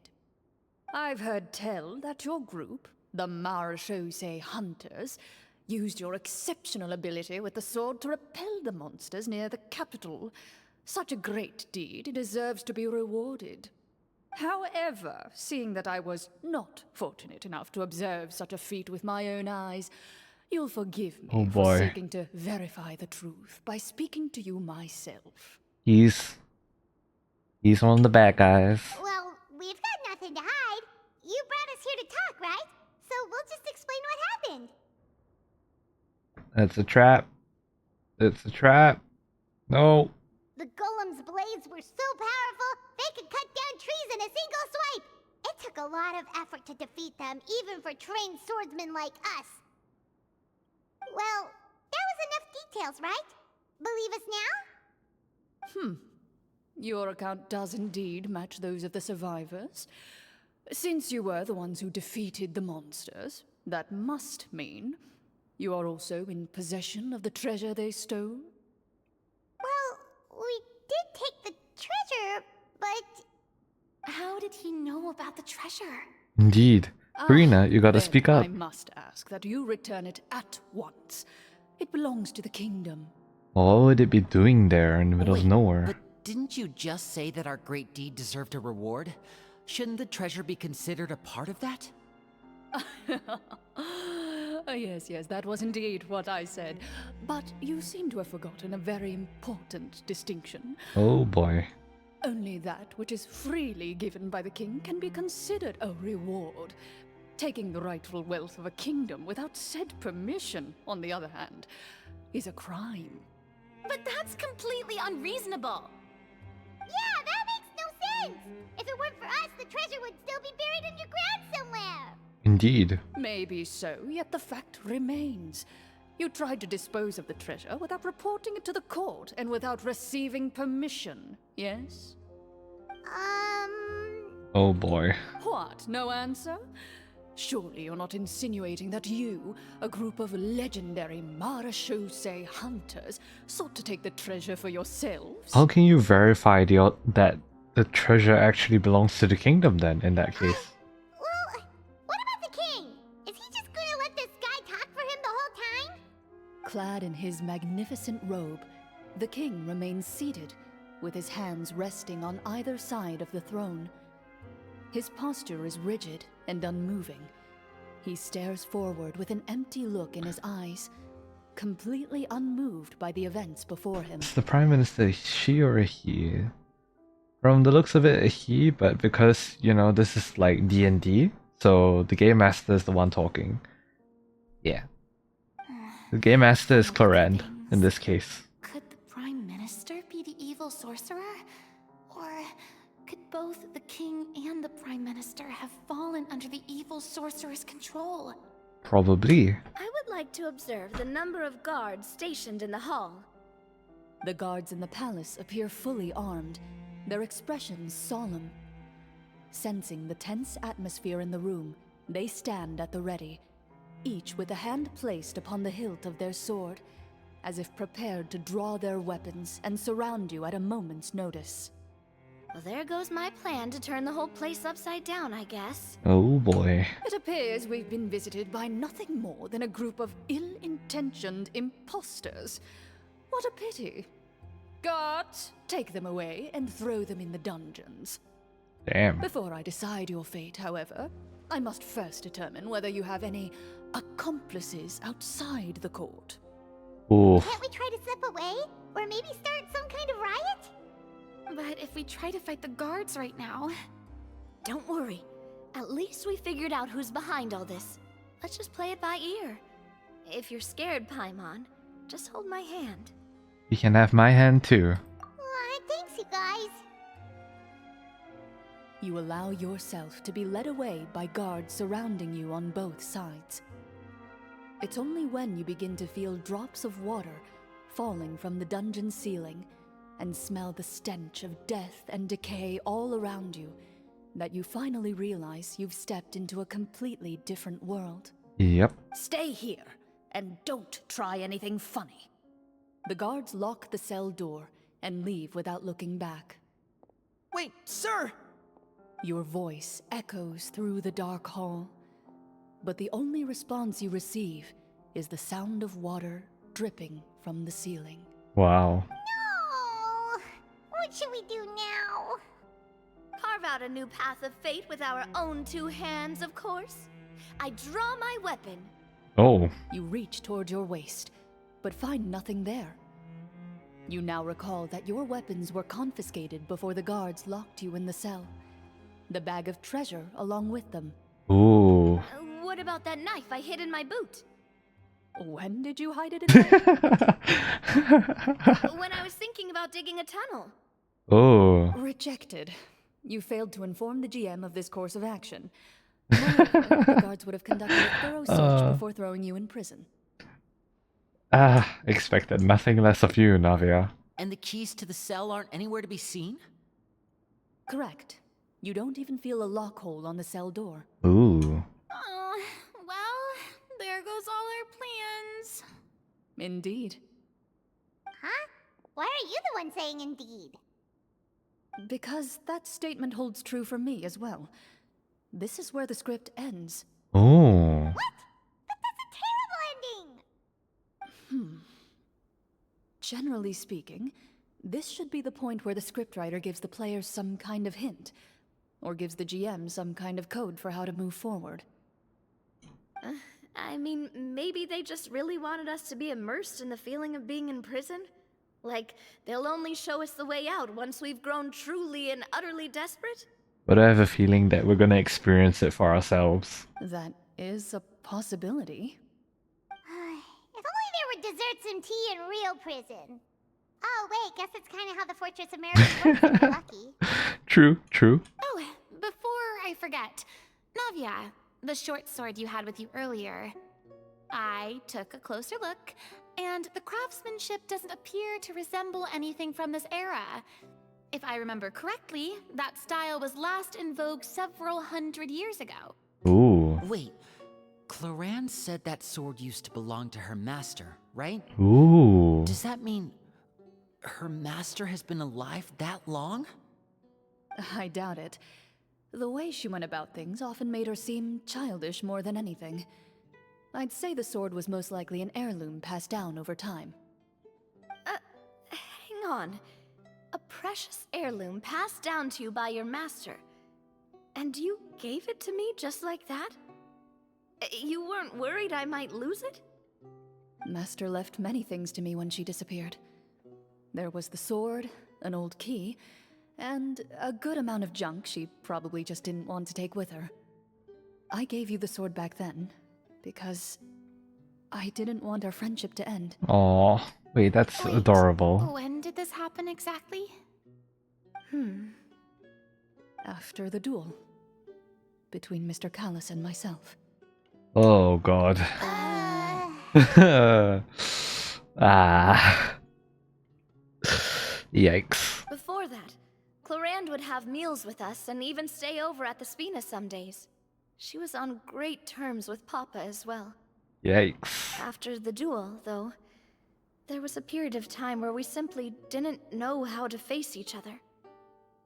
She entrusted this sword to me, and never came back. We were both sad, and conflicted, and totally overthinking everything as a result. Yeah, I can see how that transpired. Whenever I looked at this sword, I couldn't help but wonder if Miss Petronia had never introduced us to each other at that picnic.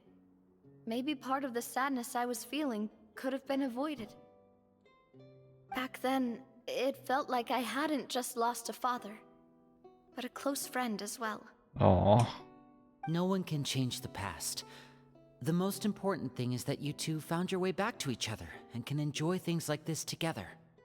Yep, you're right. That is true. I'm sorry, you two. I didn't mean to bring up any sad memories. Think nothing of it. No one here is at fault. Oh. Huh? That's not good. Oh. Letter. Oh. Looks like the next part of our script is here. Oh. Perfect timing. Be situation was really starting to get desperate. And not just because of the prison thing. From Clorinde's face, Paimon really can't tell if it's good news or bad news. It speaks to her professionalism as a senior GM. Maintaining a poker face takes true skill. Indeed it does. Water continues to drip from the ceiling. In this lightless dungeon, you lack a reliable way to tell how much time has passed. Eventually, you get used to the unpleasant odor of straw, mold, and rust, and find yourselves alternating between fits of drowsiness and despair. Suddenly, you hear footsteps outside the door. Heads up, everyone. Someone's coming. Gather close, everyone, and keep your voice down. Ooh, who's that? Talk to the person outside the cell. Ooh. Who are you? I work as a guard in these dungeons, but my true identity is the same as your own. I'm also a marechaussee hunter. How can we trust you? Huh? Shut up, Paimon. Shh. I've already sent away the other guards, but if we make too much noise... I understand, but how can we be sure we can trust you? Exactly. The king has issued a formal decree. In light of the irrefutable proof of your crime, you're to be executed before tomorrow's sunrise. Oh boy. If you want to escape, it has to be now. Executed? We barely did anything! Monsters appearing at the same location as the treasure. Could this entire thing have been a trap? Seems like it, yeah. There will be time for speculation once we're out of here. As for my identity, I have no way to prove that to you just yet. Infiltrating the capital was difficult, and finding a chance to speak with you has taken a lot out of me. I could go on, but I think we can all agree that now is not the time for details. Yep. Well, it doesn't look like we have any other choice. Have you seen our weapons anywhere, sir? Don't worry, I brought them with me. They're just behind the door. Still, these weapons alone won't be enough to defeat the true enemy behind the scenes. His faction is too powerful. The guards are all under his control, and he's even stationed a number of golems in various rooms throughout the palace. To defeat him, you must find a secret vault. It is said that within that vault, the marechaussee hunters of the past left behind a treasure with the power to defeat the sorcerer. Interesting. You're not coming with us? No, I'll remain in the dungeons to deal with the guards. I'll try my best to distract them so they don't go after you. As long as my identity is not revealed, I'll be able to aid you when the final battle comes. In that case, please stay safe. Thank you for your concern. I will do my utmost. As for the location of the vault, here, this map should lead you there. Alright.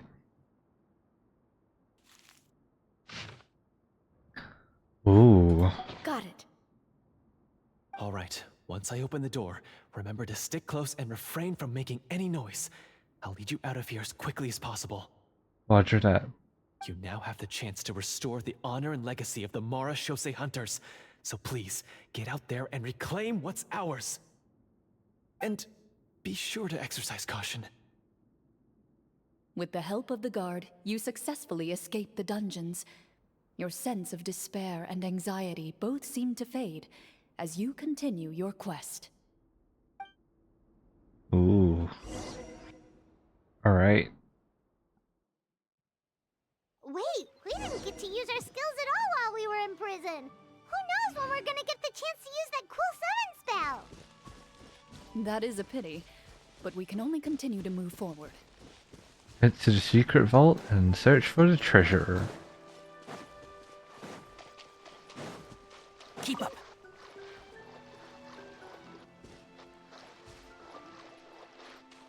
Alright.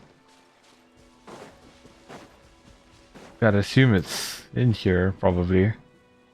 This should be the place marked on the map. Yep. This bit of rock certainly looks suspicious. Well, I'd say an investigation's in order then. Plus, if all else fails, we can just blow it up. Eh? Kaboom! Well, I guess Navia blew it up. You really Paimon's not amused. Before you lies a serene stretch of open water, its surface shimmering a brilliant shade of sapphire blue. Ooh, Well, guess this means it's time for a swim. seems like it, yeah. Wubba lubba dub dub.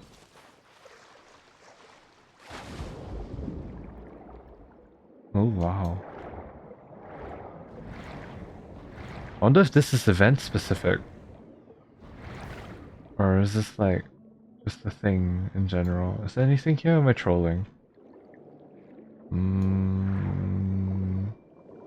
I don't see much. Oh wait.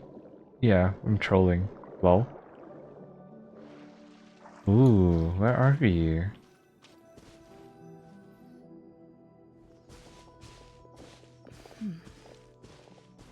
Oh? Oh, what's the matter? It's nothing. As you step into the cave, you find yourself in an eerily quiet space. Before you lies a narrow passageway that appears to trail off endlessly into the distance.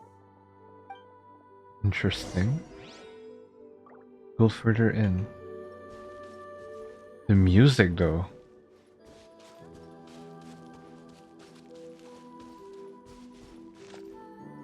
Ooh. Wow, this must be where the treasure is hidden.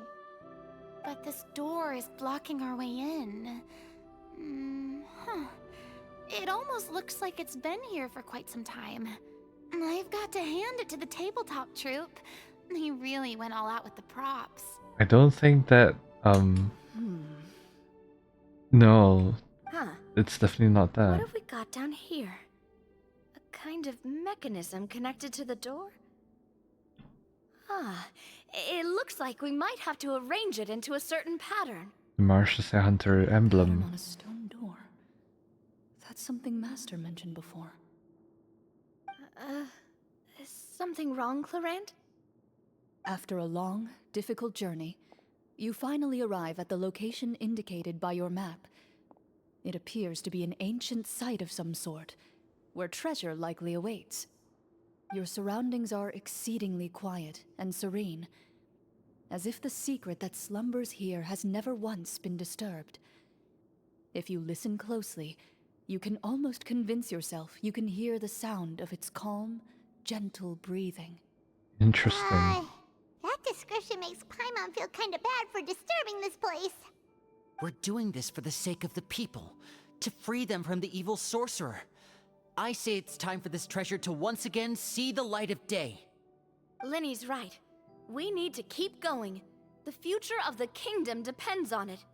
The next part of the story requires us to solve the puzzle, right? Let's start exploring the area. Alright. Yes, that should be fine. Something feels off about all this. Guess I'll just have to improvise. Okay then. Hopefully everything's okay, Clorinde. Split up and look for clues. Wait for your companions to progress. Oh.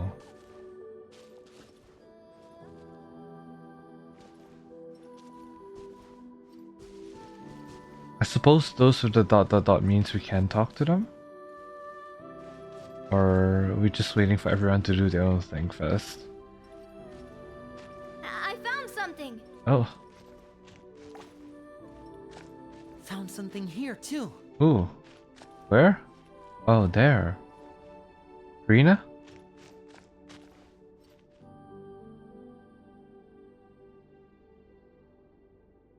Same here. Ooh, more of them. Okay.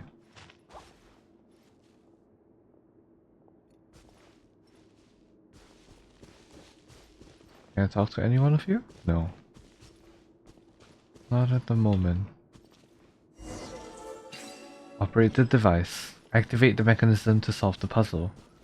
I can't talk to any of you. Interesting. Attempt to solve the puzzle. Alright. Easier said than done. Grant? Anything? No. Roger that. 2. There's the final one. Should be there. Install the hydrocore.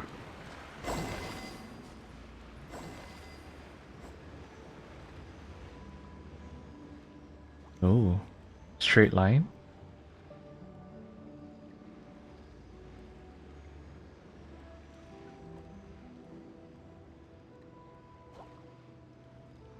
What is happening? Okay. It worked! Something just appeared. Some kind of new mechanism, maybe? Ooh. By solving the puzzles, you prove yourselves worthy of inheriting the secrets of the past. At the end of each puzzle, you're rewarded with With? a key. Ooh. Well, that's 1.5 keys? Oh, it must be the key to the big door. Yeah, it seems like it. This is one of the Marechaussee Hunter keys that are passed down from generation to generation. It looks just like the one Master passed down to me. Oh. It is said that 4 keys in total are required to form the final, complete key. And it seems like we just collected 3 of them. That must mean... Purposely luring you here? Huh? What's wrong? You hear a few strange noises. Suddenly, all the torches in the ruin go out at once. Yep. What's going on? Did we fall into another trap? For the sake of immersion, please close your eyes, everyone. Ooh. Without the torches, the space is now completely dark, and you cannot see anything.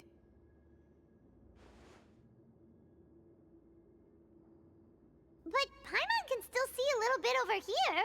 Paimon, don't break other people's immersion. Oh, right. Sorry. Shut your eyes. Suddenly, you hear the sound of footsteps pierce through the darkness. There's someone else here? Oh, this is so unsettling. I can't see anything. Rena. I've been discovered then. Ooh. Wait, that voice, it's... You recognize the voice as belonging to the guard who led you to this place. It appears he now covets the treasure for himself, and has come to stake his claim. Ooh. Oh, so this is just part of the script. Then I can probably relax. Oh no. Well, if we can't see anything, that means we can't fight to the fullest of our abilities. Should we retreat for now? Nope, Clorinde is gonna beat his Judging by ass. the way he's holding his sword, he must be a real Marechaussee hunter. But this isn't part of the script. Retreat? That's not the hunter way. If it's dark for us, then it's dark for him. We choose to fight. Hell yeah, Navia. Your choice is noted. Please keep your eyes closed until I tell you the torches have been relit. This battle will be in the dark. You got it. Oh boy. Well then, let us begin. Ooh, his eyes. Interesting. Alright. Alright. Wait, for my immersion, should I also close my eyes? Okay, I'm gonna do that. I can't see anything. Am I hitting him? Ready. I'd like to try to hit him with my sword. Your strike is successful. Ooh, okay. You're facing a veteran Marechaussee hunter. Can't You see don't anything. stand a chance. I genuinely cannot see anything. What is happening? I'm not hitting the guy. Oh no, I'm hitting a rock. Oh my god, wait. Into the shadows. That's on me. That's on me. Is he still standing? Goodness, he sure has a lot of... Oh, whoops. Sorry, Is it Farina. over? Can we open our eyes now? The enemy is strong and relentless, but the battle is nearing its end. The torches have not been relit. Oh my god. What about now? Final strike. Ha! Ooh.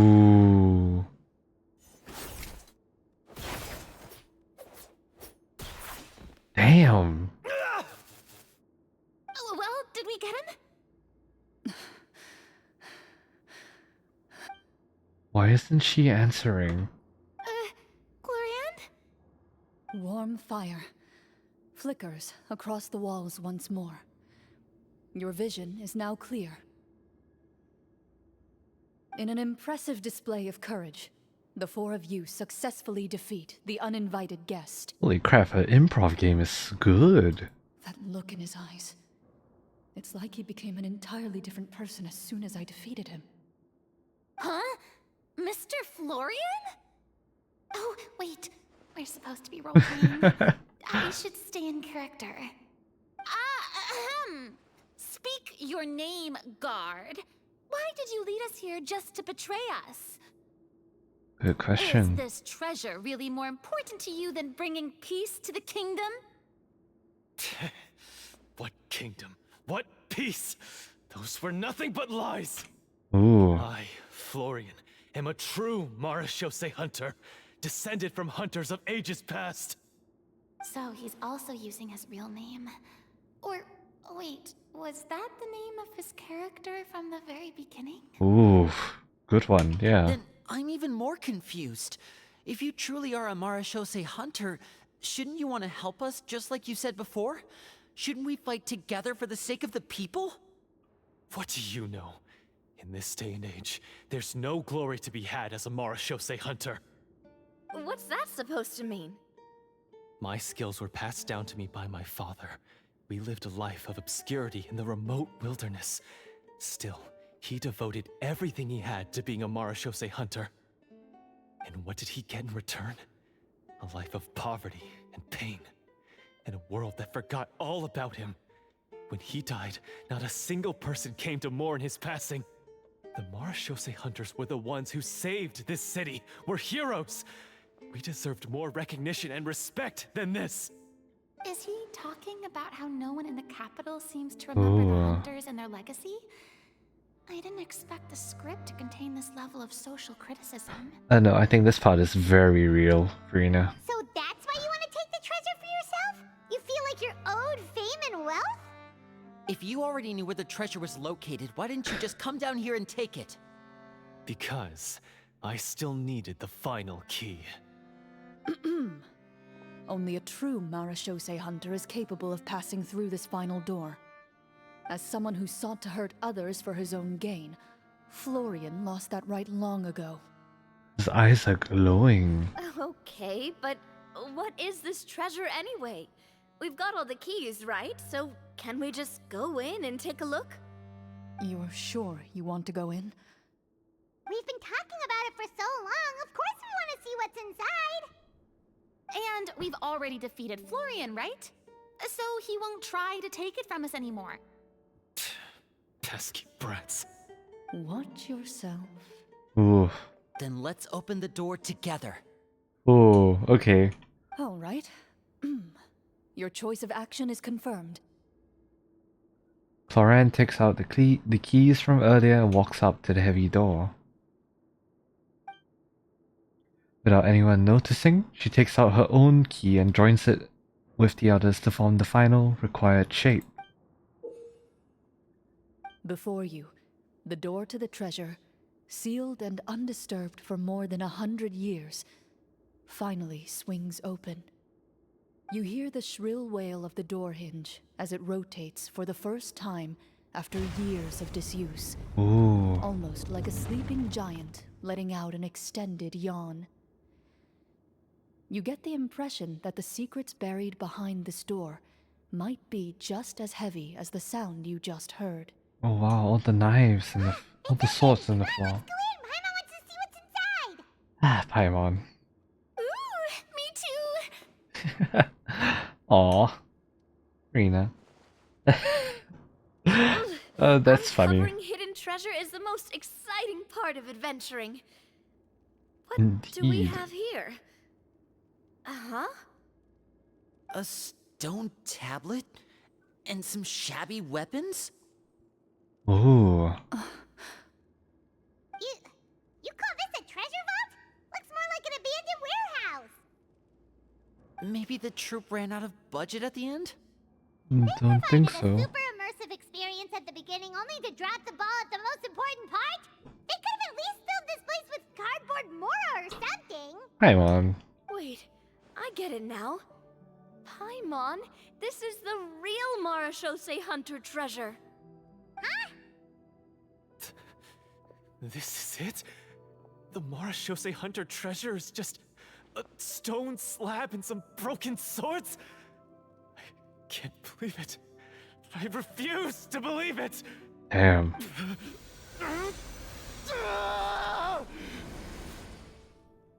Whoa, are you okay?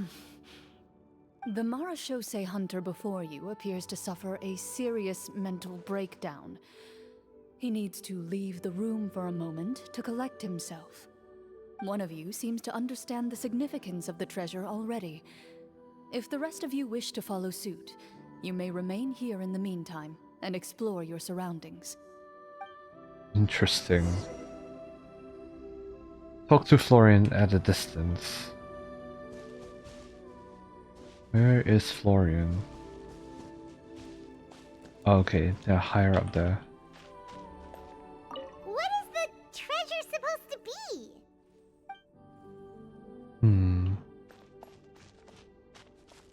Old bows, Linny. Walter. Walter? Ah, the names on the tablet. Karina. The old and broken weapons. Anything over here? Oh, don't climb that. Observe the stone tablet. A stone tablet that stands here quietly. A few people's names and deeds have been inscribed on it. Damn.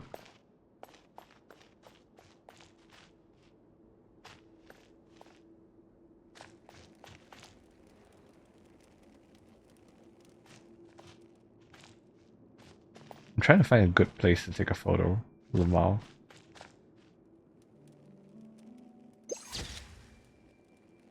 That will do for now. Talk to Florian at a distance. Alright.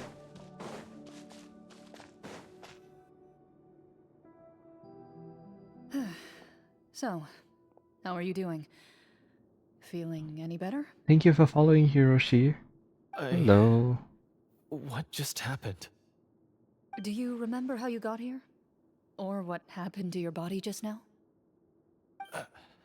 I remember now.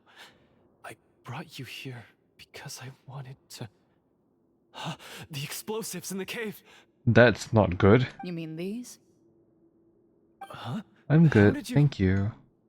I could tell something was off the moment I stepped into this cave, so I kept an eye out. Oh wow. I've already dismantled the whole thing. So the strongest champion duelist in all of Fontaine saved the day once again. Guess I shouldn't be surprised. It would seem your skills as a Marashose hunter are as sharp as ever. I deserve some answers, don't you think? Tell me why you wanted to lure me here. Everything you said earlier sounded like the truth. Luckily, your monologue was dramatic enough to convince my friends you were just role-playing. Yep. I don't know. I just always felt like there was something in my heart that didn't belong to me. Something agitated and angry. Ooh. Who knows? Maybe it was my own anger all along. I could never really tell. This OC is not really my model. It's more like temporary one. The feelings about my father and the other Marashose hunters are real. It just wasn't fair. I was angry, bitter that no one remembered them or praised their accomplishments. I see. I don't know when it started, but at some point, my anger came to completely consume me. At that point, I remembered the legend my father used to tell me. The one about the treasure. It's just something I made up on the whim. Honestly, I don't think I ever recorded it down, the backstory. But if the treasure was all you cared about, why plant all those explosives? Wouldn't they just destroy the treasure and bury you along with it? I can't remember. My head is a mess. It Ooh. felt like there was this voice telling me to eliminate the hunters, but now it's gone.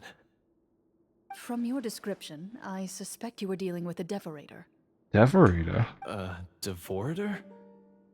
Oh, your master, your father, I mean, never talked about it? It was a kind of monster that was active several centuries ago.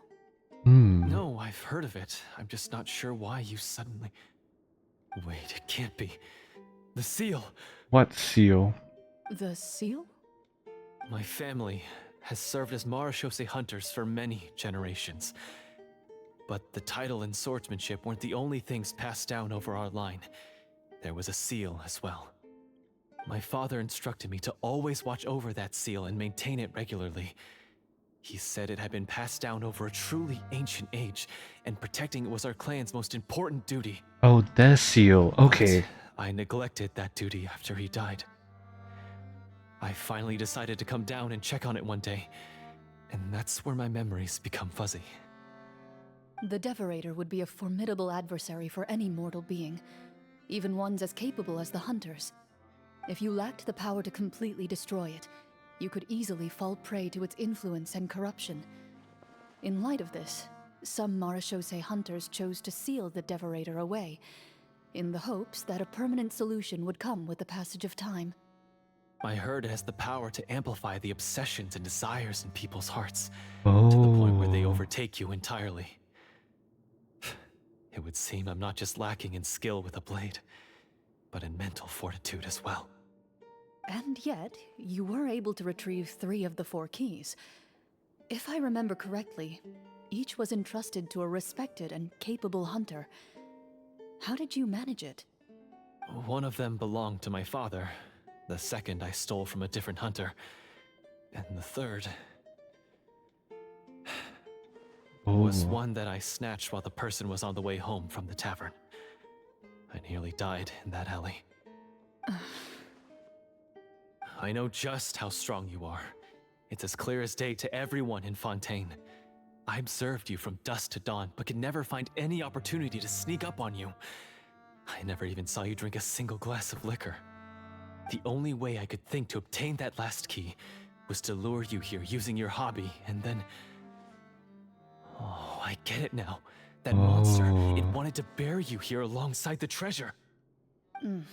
I won't comment on anything else, but the script was good.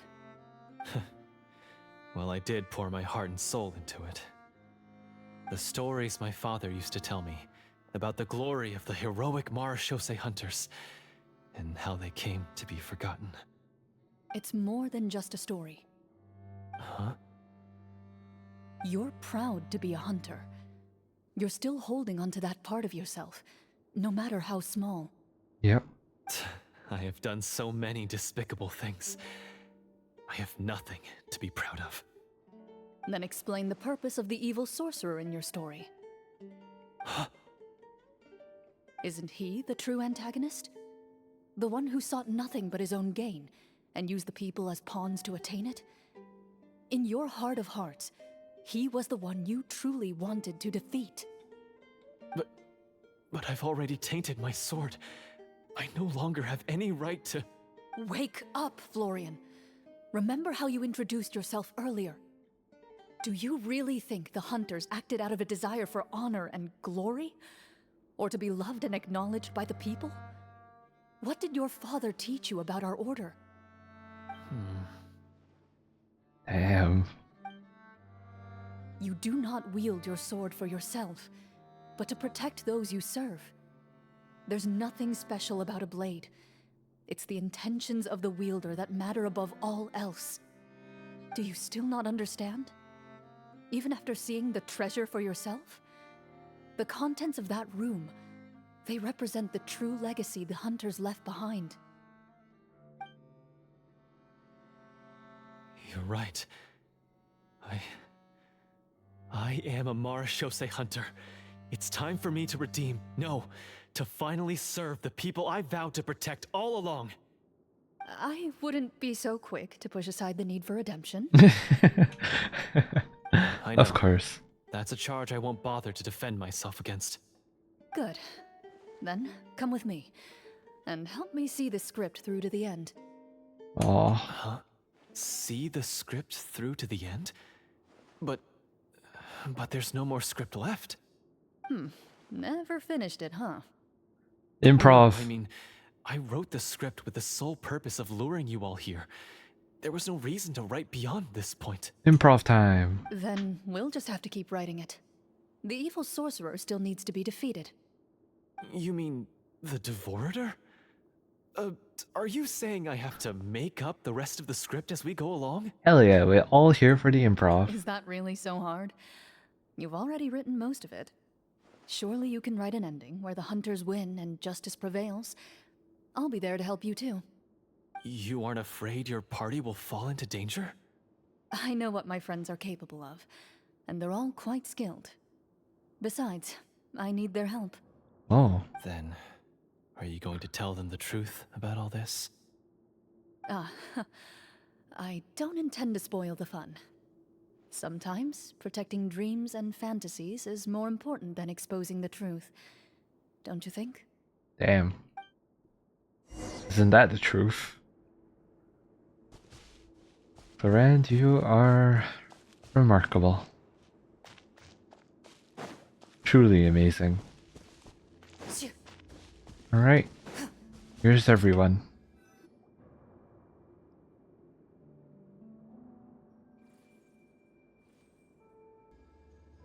They're back!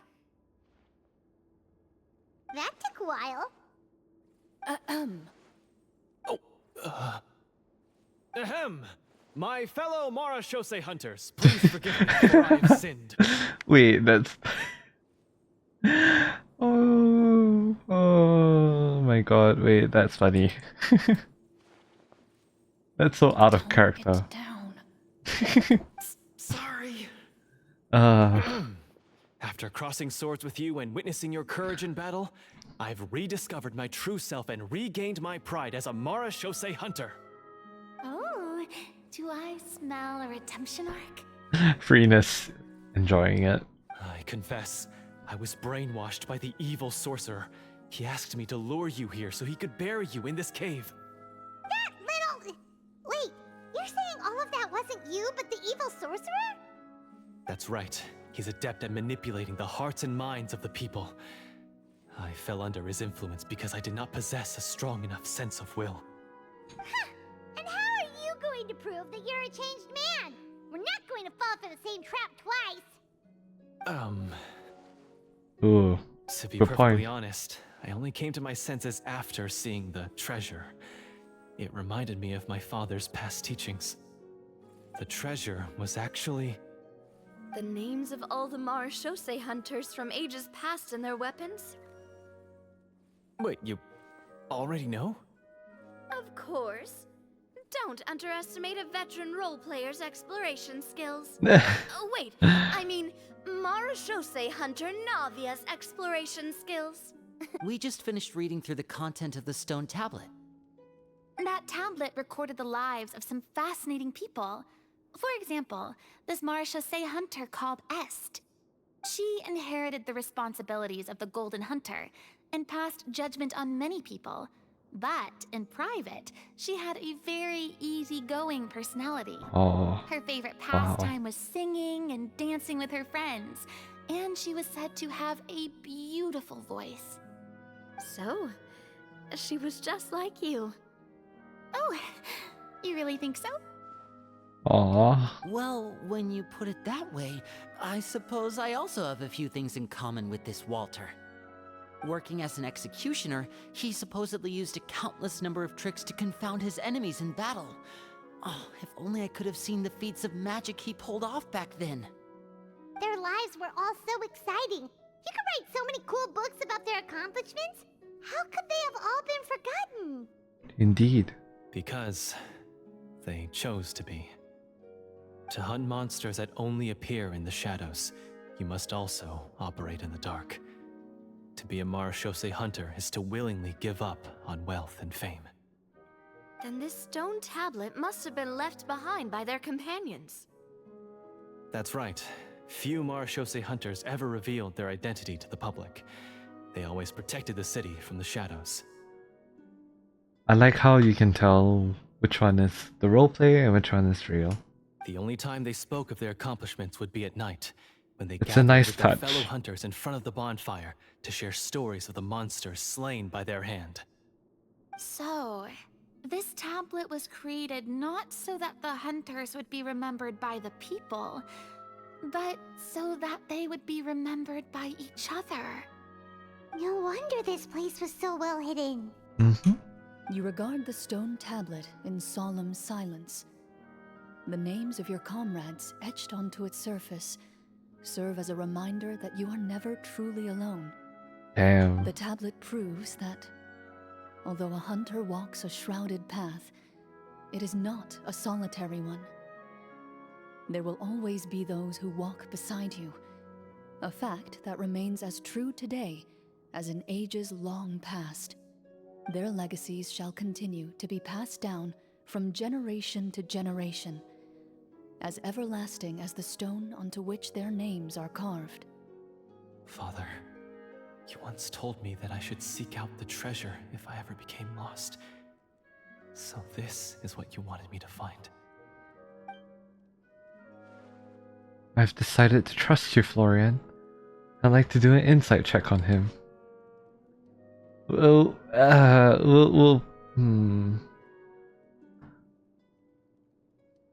for the purpose of immersion, the insight check would make sense.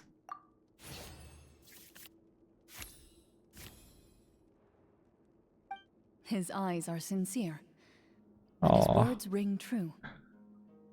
You can tell that every word he spoke just now came from the bottom of his heart. Damn. I implore you, everyone, please give me a chance to make up for all I've done.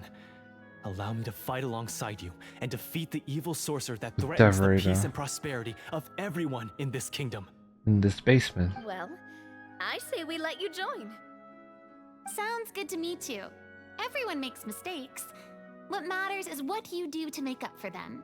Indeed. I have no objections, but Mr. Florian, do you even know how to defeat the evil sorcerer? When he took over my mind, I gained some insight into his thoughts. Every time I thought of the treasure, he reacted with a strong sense of fear. Ooh. Huh? He's afraid of the treasure? But there's nothing here except some broken weapons and the stone tablet. What if the secret's hidden inside these weapons? Ooh. GM, permission to investigate. Try to investigate the condition of the weapons. Check complete. Nice. At first glance, the weapons appear absolutely ordinary. But as you observe them, you notice a faint energy emanating from within. These blades have slain countless monsters. Though it's been a long time since they were used in battle, their edges remain sharp, as if they're simply waiting for the next worthy hunter to carry on their legacy. So basically take these with us, right? Interesting. I'll take this weapon, since it used to belong to Est. Maybe it'll find comfort in being held by someone who appreciates the arts. Ah, good idea. I'll take Mr. Walter's bow then. From one archer magician to another. Paimon's gonna pick a cool weapon too! I wonder if there's anyone like us. As you grip your weapons, you can almost feel the will of past hunters coursing through your being. It's a feeling of courage, determination, a silent vow passed down from generation to generation that says, eradicate the monsters, no matter the cost.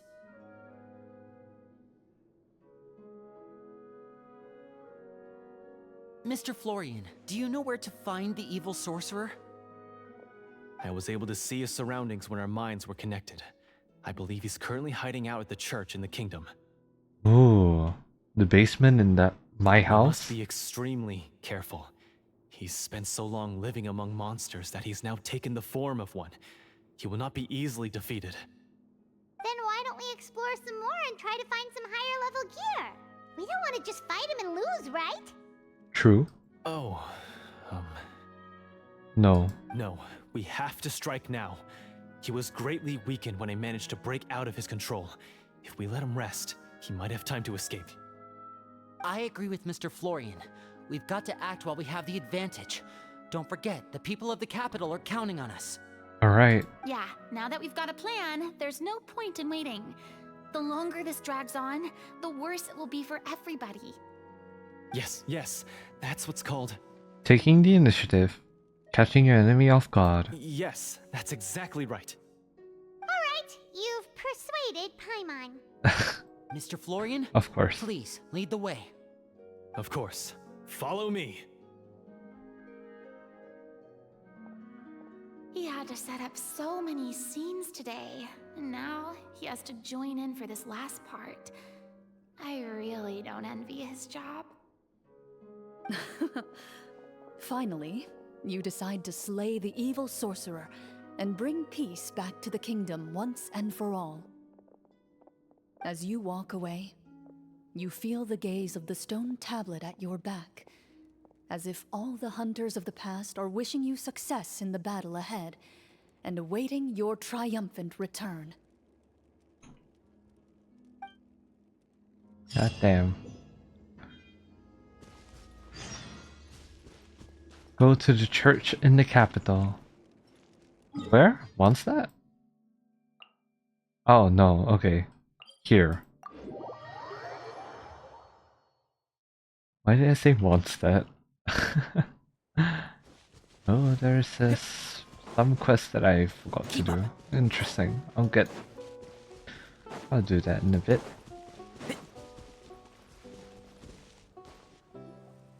Finally, you arrive at the church Florian described. The As basement. you approach, an ominous aura surrounds you. You get the sense that your enemy is close at hand. How strange. This uneasy feeling seems so real. How did they manage that? Now, it is time for the final battle. Let's Alright. go. Prep ourselves for battle.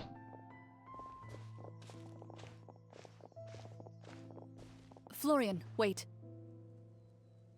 What's wrong? I think you should wait outside. You've already been corrupted by the Devorator once. It could easily re-enter your mind and take control of your body. I don't think it's a good idea for you to be this close.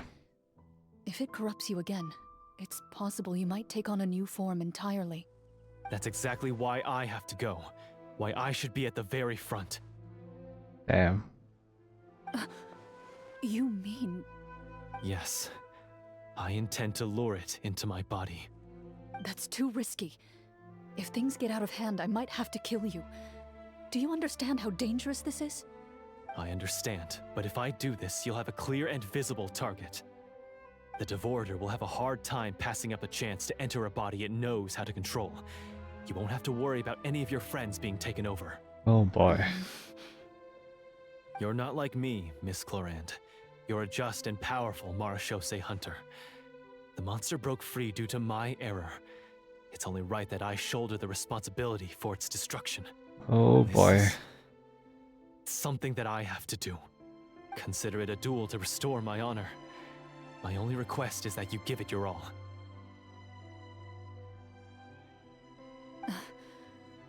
I understand. Then, as a champion duelist, I hereby accept your request for a duel, and extend to you my most sincere regards. God damn. Thank you. The battle is now upon us. Let the Devorator once again tremble under the blade of the Marechaussee hunters. God damn. I don't want to enter the house now. Alright. Entering the church. Fine. Oh, it's the cutscene. Ooh.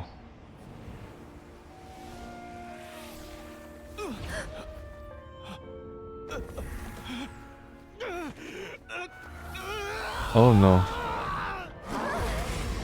Holy shit.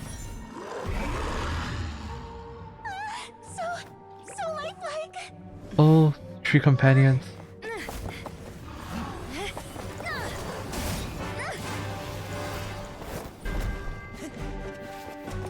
Oh, wow.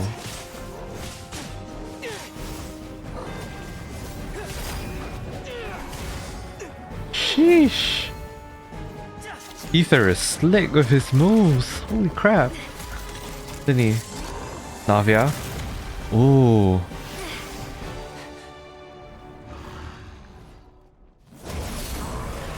That did nothing? This foe is not invincible. You hold the treasure, the power to defeat it, in your own 2 hands. The will of Marsh Hunters. You mean The names! It's the Marashose Hunters' names! How are we supposed to... You forget, Paimon? There's still one skill we saved until the very end. The summon Hunters skill. fight not for fame, but to aid the people whenever they are summoned. Walter the Marashose Hunter, master of 1,000 tricks. Oh wow. Executioner of the Phantom Hunters. I call for aid! Est, the Marshose Hunter, inheritor of Cassiodor's will, judge of the Shadow Hunters. Answer my call! Oh wow. Petronia, protector of justice and order. The hunter I respect the most. Thank Oh. you for saving my friend, the best one I'll ever know. Please, lend us your strength. Oh. Wait. No.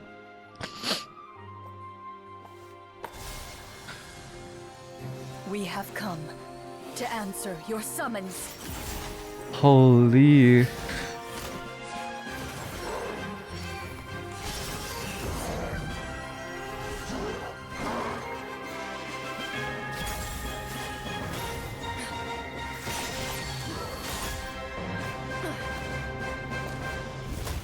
Oh wow. And so, the monsters were eradicated, and the sorcerer was defeated. Oh Peace soon wow. returned to the capital. Those in the court, manipulated by the sorcerer, also recognized the errors of their ways. Some remembered the names of the heroes who saved their kingdom, but others simply continued their lives none the wiser. Such is the story of the Marashose Hunters. How funny. They pursue the phantoms in the darkness and exterminate all who pose a threat. They will always protect the city and those within it, even should all memory of their accomplishments be forgotten by the very people they serve. I am assuming we've finally reached the end of the script. Oh, Florian's on the ground. You've reached one of the better endings. It's a pretty solid story overall. I thought it was just an ordinary adventure at first, but the further we got into it, the more impressed I became with the production and the plot. That final battle especially. All the effects were super realistic. Oh, right. Yeah, totally. That's a really good point. I never expected the weapons we picked up from that vault would have that kind of effect. Yeah, mine nearly scared the daylights out of me when it started glowing. I took a good look at it after we got out, but I don't think it ever lit up again. Oh, we should probably give these props back, right? I'll just leave mine here. Oh. Wow. Did you have a good time? Of course. Let me know if another script like this comes around. Sure, no problem. Then I'll head back for now. I think I need some time to fully digest everything that just happened. Once Mr. Florian is awake, please pass on my regards to him. He must be extremely exhausted. He's still breathing, Passed out at cold least. like that. You're right. He's had a lot to deal with. Well, see you all some other time. Toodaloo! Bye, Farina. Okay, so, can I ask now? Yeah. I think it should be fine, yeah. Yeah, Linny's caught on as What in well. the world was going on back there? Uh, so you saw through all of that? Yep. That time in the cave when you told us to close our eyes, it'd be weirder if we didn't notice anything. Yep. I was dying of curiosity the entire time. I mean, you did a pretty bang-up job of pretending nothing had gone wrong. Farina actually looked like she thought all of it was planned. Guess none of us wanted to be the one to break the illusion. What are you all talking about? Yeah, what's going on? I was just playing along too. No, Ether, you're not supposed to be this gullible. Oh my god. Oh, wait. Don't tell me Paimon never... Oh, this is all my fault. It's not too late to cover your ears. Here, Paimon. I'll do it for you. Bit late for that, don't you think? Oh boy. You're saying everything that happened back there wasn't actually part of the script? No duh, Paimon. No duh. It's probably more accurate to say this was never a real scripted story to begin with. What? So loud. My head. Good morning, Florian. Yo! Get up right now and explain yourself! Of course. No shaking, please. Oh, my head. Oh boy. Florian explains the truth to everyone. Did Paimon just hear that right? You guys made up that whole last part on the spot? It's not nice to lie to people, but Paimon's got to admit that was a really good story, Florian. Oh, and nice improvisation, Clorinde! Yeah, really good improv. It was like watching a magician improvise a spectacular magic trick after forgetting an important prop. If Paimon knew something was wrong with that vault, she would have floated straight in the opposite direction. Everything was under control. As sure. Never describe Sure. a situation as being out of control. I'm pretty sure any situation you consider to be easy to handle would scare a reasonable person half to death. Yeah, tell him, Navia. Guess I'm just used to it. Oh god. You must run into a lot of unexpected situations then. That explains why you're so good at coming up with things on the spot. As for you, Florian, I know there's no excuse for what I did. I'll turn myself into the guards at once, confess my crimes, and accept any punishment that comes my way. I would say you've already suffered more than enough. What? Damn. You may have been blinded by fame and fortune in the beginning, but your actions during the final battle had proven you to be a true Marechaussee hunter. You'll be far more used to the city above ground than below. Your job as a hunter is more important. But... Damn. Of course, you'll still need to take the keys and pay a personal visit to the 2 hunters you wronged.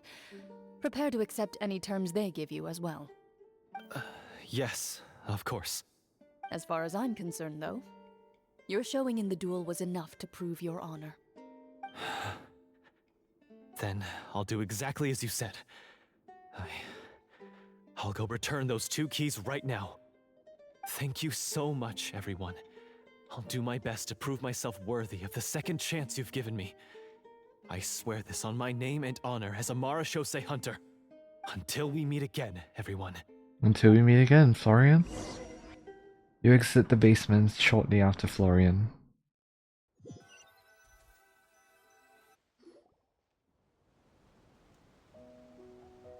Speaking of Marechaussee hunters, what should we do about the treasure in that cave?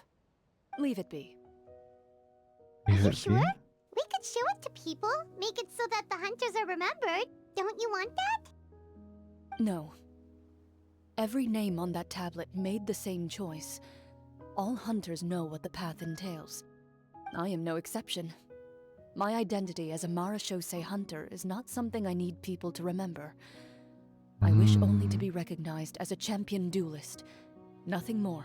Fair enough. That's certainly very different from the path of a magician. Still, I admire your decision. Wait, Paimon just remembered something. If there were no special effects involved, why did our weapons begin to glow during the battle? The will of the Marchese Hunters, I would assume. That's because the Marachose hunters of ages past would often imbue their weapons with special enchantments to suppress the monsters. Oh. Whenever a monster was nearby, their weapons would start to glow. Oh, so that's why they had an effect on that guy near the end. I really thought the summons were doing all the work. Well, I'm sure the summons were a part of it too. Oh? How so? The wills of the old Marchese Hunters. This particular Devorator probably hailed from the same era as the hunters we saw in the room. The names you recited all belonged to the bravest hunters. Countless monsters fell to their blades. Oh. That's likely why the Devorator visibly reacted when you said them out loud. So the names held the power all along. Not really. Navia, everything you said during your summon. Huh? Oh, I meant what I said. I mean, it was true to my character, so yeah, I'm glad you heard it. Just don't make me repeat myself. It's embarrassing. I really appreciated those words. Aww. All right. Don't get all sentimental on me. Anyway, let's not talk about that anymore. I'm going to go on ahead. Don't fall too far behind now. Alright, will do. She ran off! I should probably head back as well. This story was truly incredible. I might have to spend the whole night telling my siblings all about it. Alright, see you later. Mm-hmm. Goodbye. Goodbye, Lenny. Traveler, should your name and deeds be forgotten, what do you think the significance of your journey will be? That's a good question. I suppose the significance would be the journey itself and the world we helped create. There's still value in the time I shared with everyone here, in the things we were able to accomplish, even if no one remembers them. Aww. A great answer. I'll remember it. What would your answer be, Clorinde? Me? The Marachose hunter says nothing in response to that question. Perhaps her answer lies in her silence. An unspoken vow left to echo through the night. The path she walks needs no explanation. God damn. God damn. Silent Night. Wow. Wow. Holy crap, wait, that was so well done. That story was so well done. Wow. Okay, we're checking out the guidebook. No, not that. Clearly. Where is it? Here? Here. Marachose Hunter Judgment Day Character Album. A book that commemorates the participants in this game of Marachose Hunter Judgment Day. For both players and Game Master, it is full of memories of your adventures together. And so shall I never despair. Perhaps this exhortation holds a deeper meaning for the one who played the Marachose Hunter. Character name Clorinde. Character identity GM of the Tabletop Troupe. Character name Navia. Character identity Marachose Hunter. Background: an optimistic, kind-hearted Marachose Hunter who also happens to be a shrewd merchant. She has a quick wit and is exceptionally eloquent. Character skills: persuasion, investigation, summon. Character name Farina. Character identity Marachose Hunter.